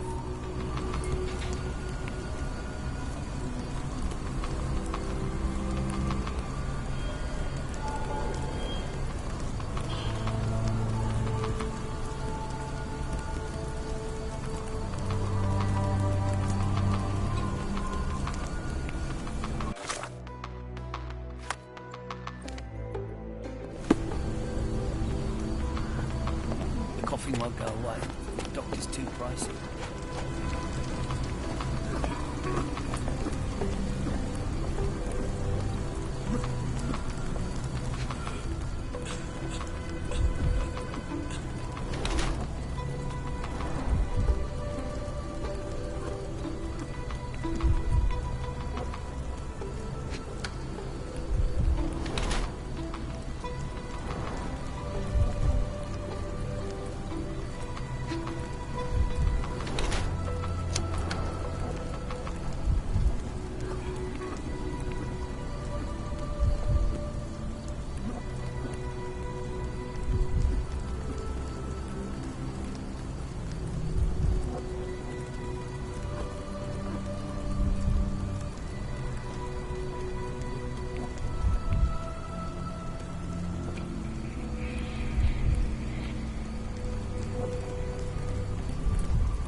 Good evening, sir. Are you the gentleman who sells that intriguing pectobrain beverage? Good evening, gentlemen. I'm Dr. Thomas Tippett, and yes, its proud inventor and purveyor. Are you a doctor? You seem remarkably young. I'm self-educated. I help people in need around these parts with my medicine. Helping, as in bringing to the grave? That is unfair, sir. The virtues of my invention are to calm the nerves, to stop coughing due to the endless smog, and to help children to sleep. Has your beverage been tested by your peers or any medical authority? I am a doctor, and it appears that you are playing with people's lives, people who place their trust in you to ease their pain. People need help, and drugs are expensive. My formula helps, and it's inexpensive. The product is dispensed from here only, so dose and usage are controlled. I looked into other patented medicines. They contain harmful or useless substrate, and they're sold in respected shops and pharmacies. Do you realize what you are doing? You are playing with people's health. You are a doctor. Take a look at my product. You won't find mercury, radium, lithium, or any other toxic substances drowned in alcohol and sold freely by so-called health professionals. I can show you how I work. Let me help people. Watson, what do you make of this situation? I'm not sure. Patent medicines can be a scourge, yes, but he is not entirely wrong in practice. Why the haunted warehouse? Well, nobody was using it, and people are afraid of ghosts. It kept them away until today. What I do is not entirely legal, but I do help people.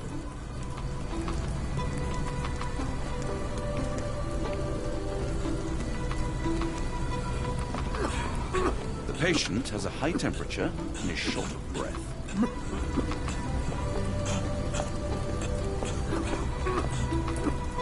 I can hear the patient suffers with their lungs.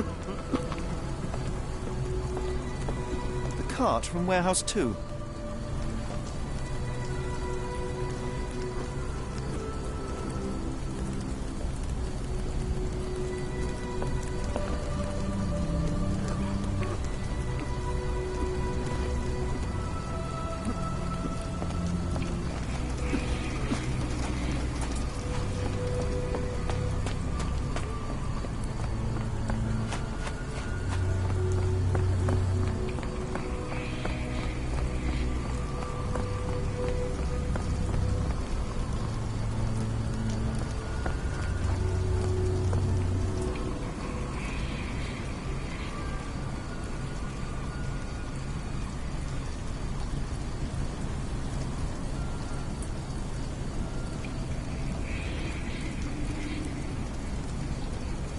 Constable, my name is Dr. Watson. A man called Thomas Tippett has opened a field hospital nearby and is selling illegal medicine there.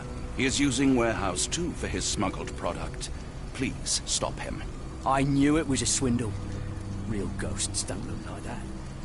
I'll check on this crook right away.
Wait here, Watson, and keep an eye on the doors.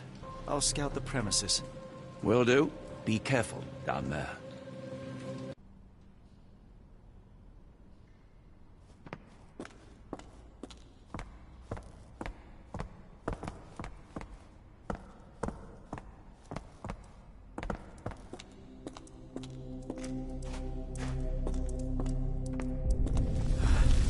Wait. What's happening?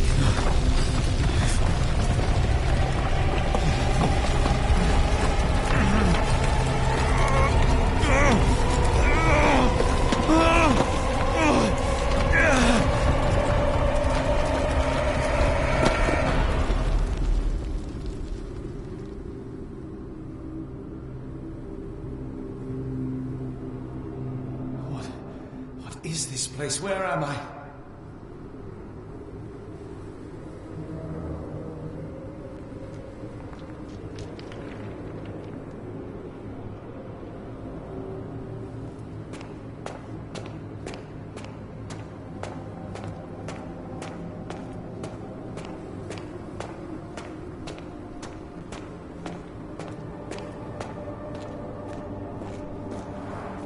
Strangely cold. Something is missing.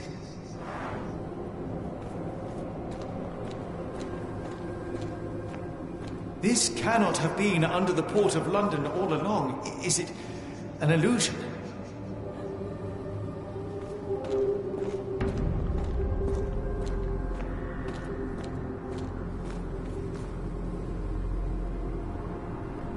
The only way forward is the abyss.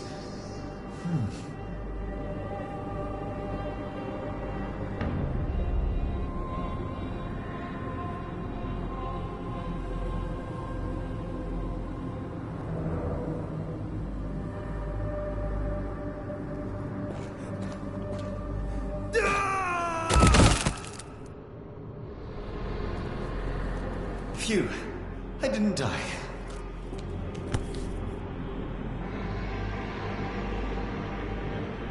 It is icy cold and pulsating.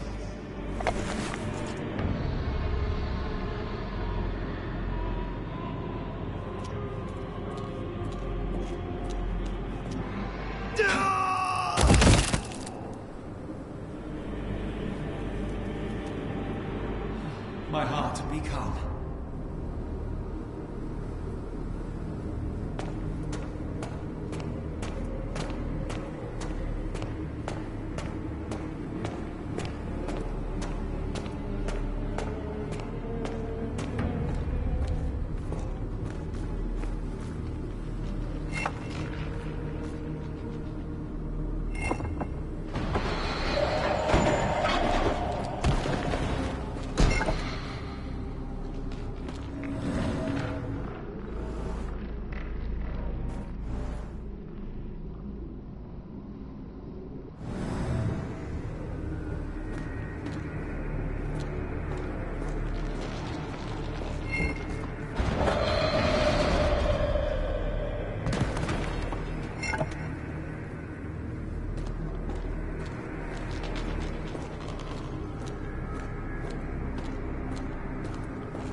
Somewhere else. How? It's harder to breathe here.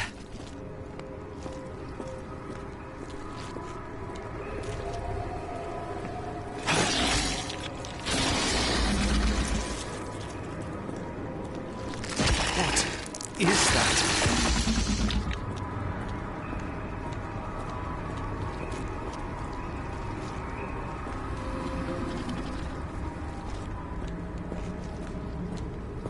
It's like it stares right through me.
head is already spinning. When will this end?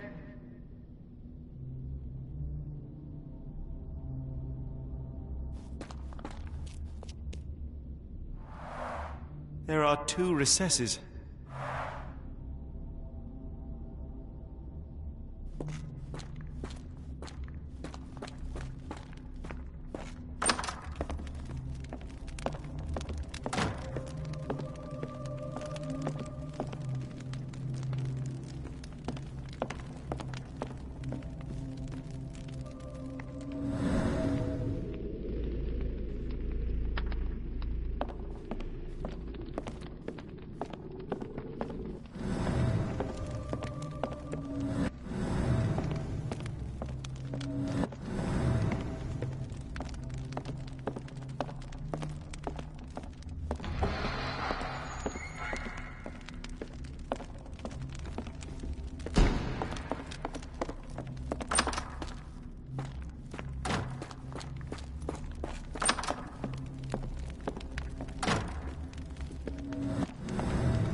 Oh, that is truly revolting.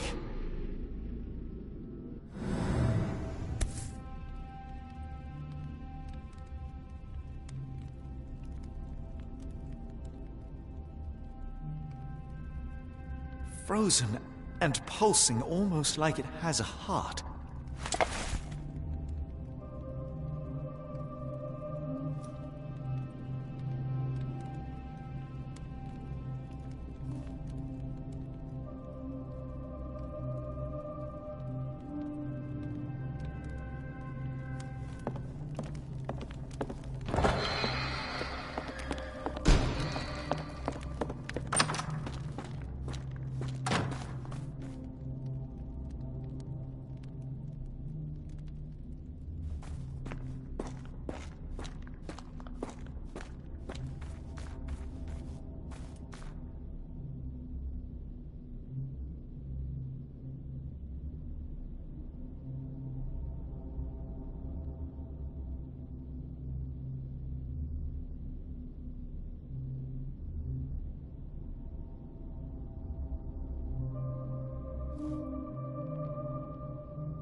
One down, one to go.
My head. What just happened?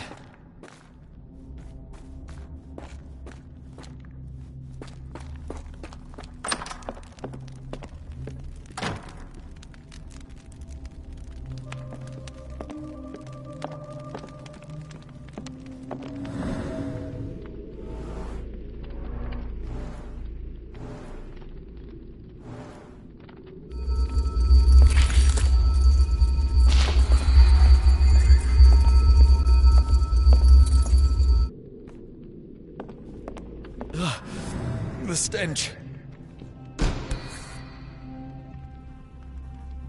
A strange stone. It almost feels alive.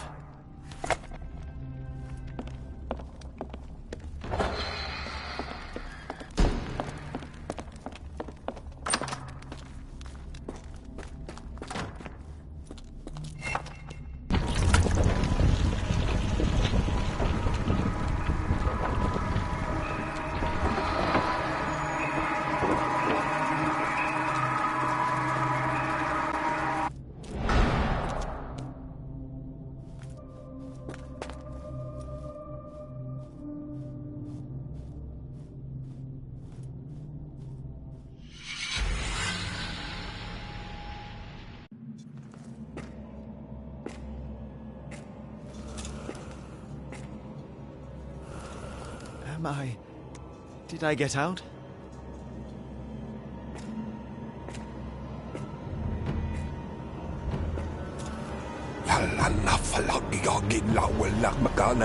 John? What is it, Holmes?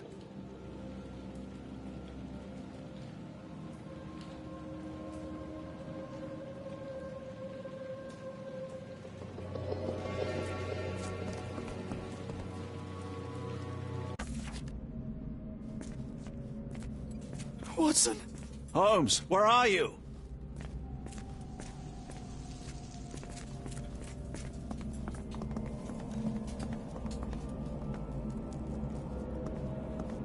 Holmes. Holmes. Are you all right? Fine. Watson, I'm fine. Thank you for asking. Fine? By Jove, you should have heard the way you called out my name. It was just a game of shadows.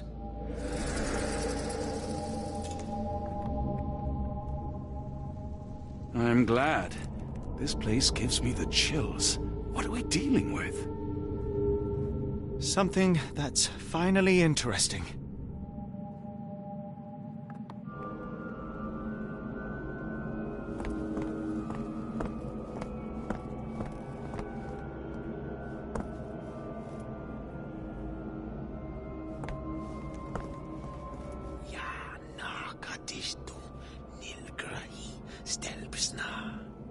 Did you hear that, Watson? I hear you. Kianak, Flegethor, Nebumna, Siaha, Inguft. Finglui, Maglanafa, Cthulhu, Rilia, Waganagal, Fatagan. What on earth? How is that possible?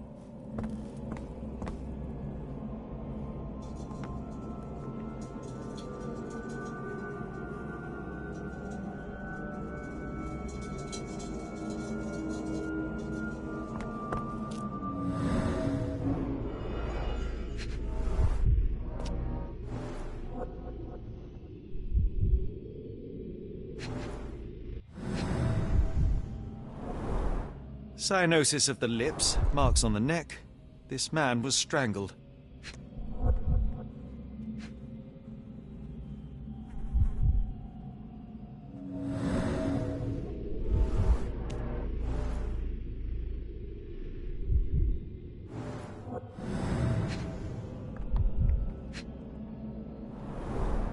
His abdomen is severely bloated.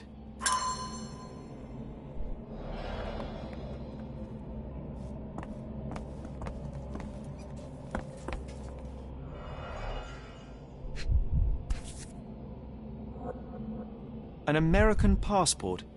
Amos Colby. Someone got their hands dirty painting this with blood.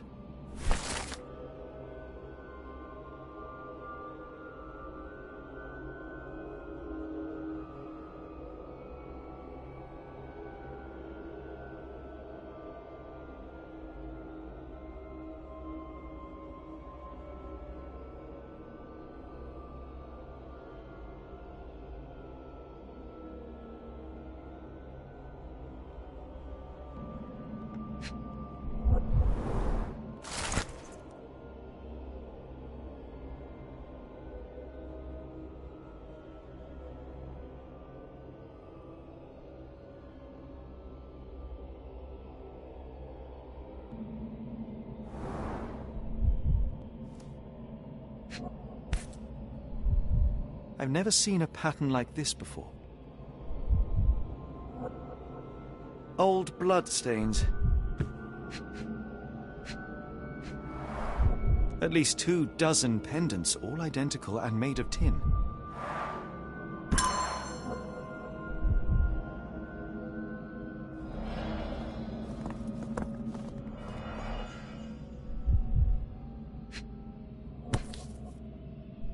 This box contained a narcotic substance, much like the one in Kimihia's brazier. Black Edelweiss Institute, established 17-something. It seems made for simple experiments. I wager they could not afford a better set.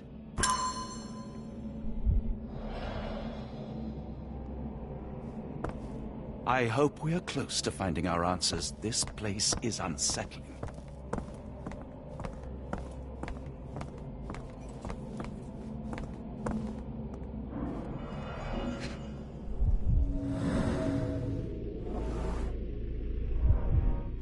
Someone used mud to draw a cross in a rectangle.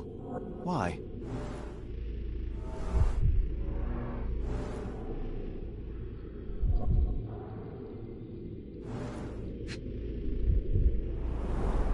These clothes were crudely cut off someone.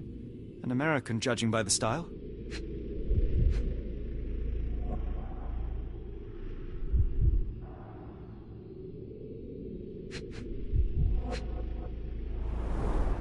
Fine rope work. Cut by a finer blade.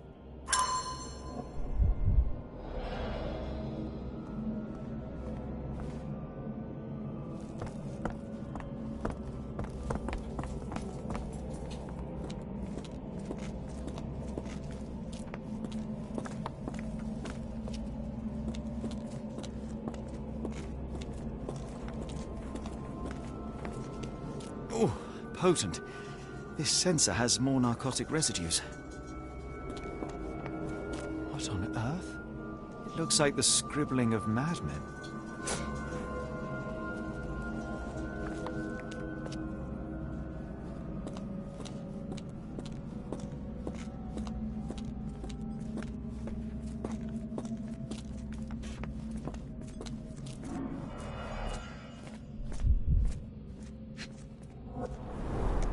A small bloodstain, but not serious.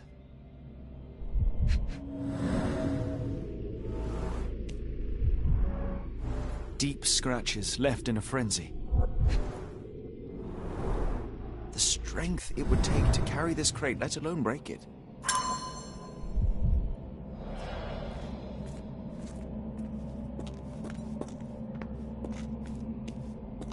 Oh, potent.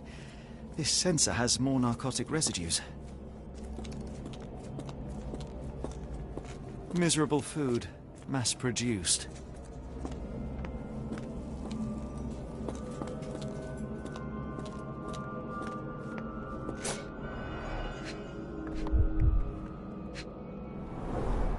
These clothes are missing buttons.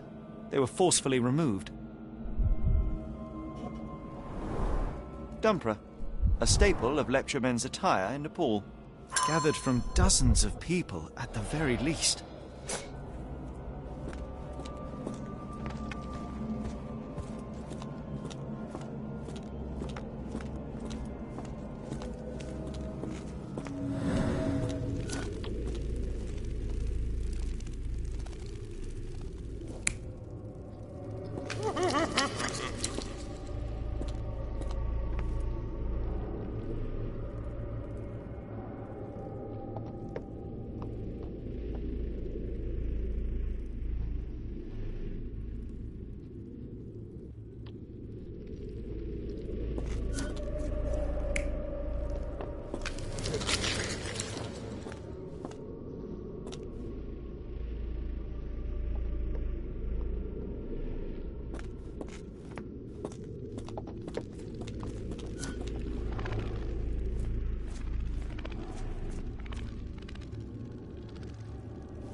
Many people were brought to this place.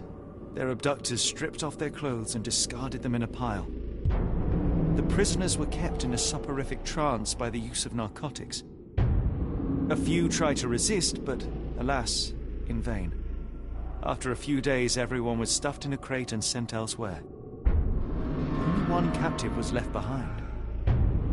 He was strangled to death on this altar.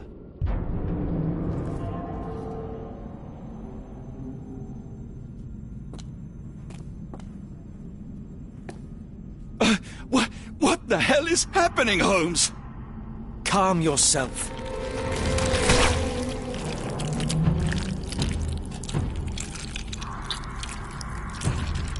Cannot be.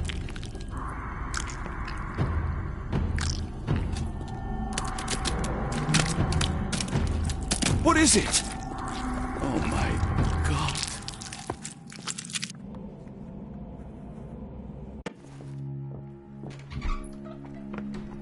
Please tell me we found all we needed to, Holmes.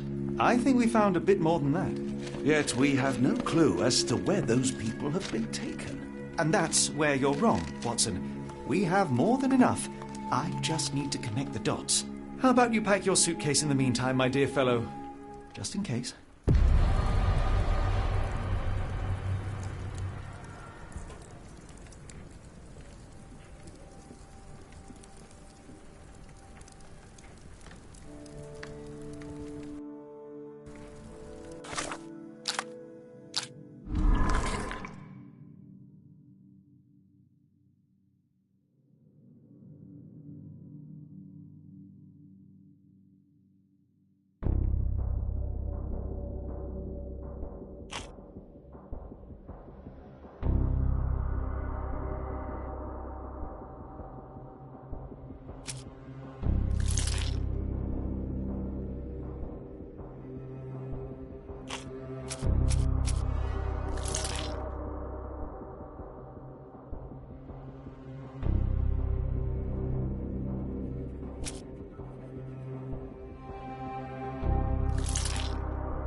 Dr. Watson, how does a trip to Switzerland sound to you? It sounds unexpected. What makes you think we should head there? It's all about the box with narcotics and Mr. Colby's clue, the cross inside a rectangle. Put two and two together, add a dash of research, and what do you get? The Black Edelweiss Institute in Interlaken, Switzerland. If we hurry, we can still catch tonight's train.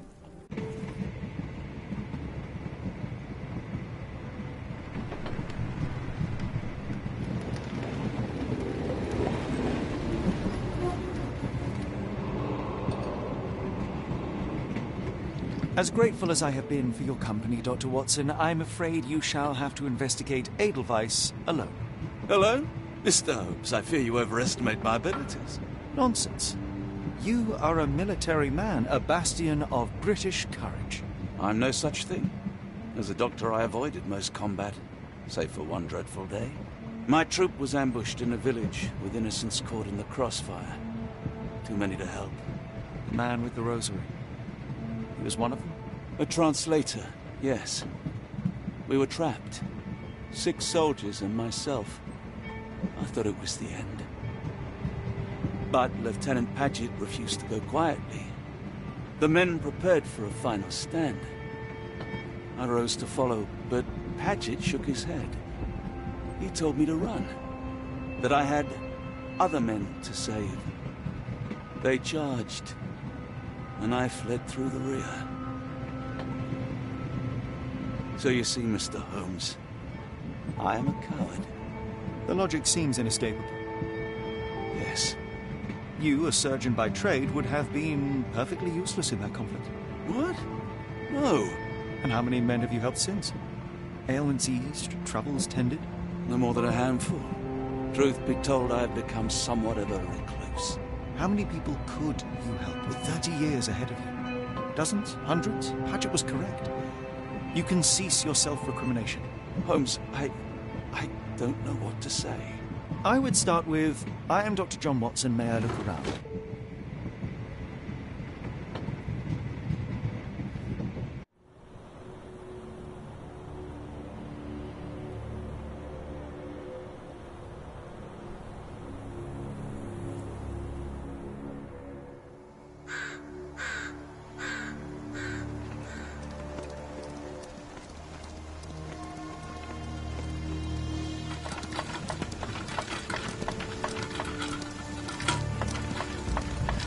The Edelweiss staff will doubtless be eager to show off their facilities to a fellow physician. I have already taken the liberty of sending a letter on your behalf to request a visit. And what of you? I shall be pursuing other avenues. Should you see anything troublesome or improper, simply notify the local authorities. Otherwise, try a little analysis yourself. You know my methods. Apply them.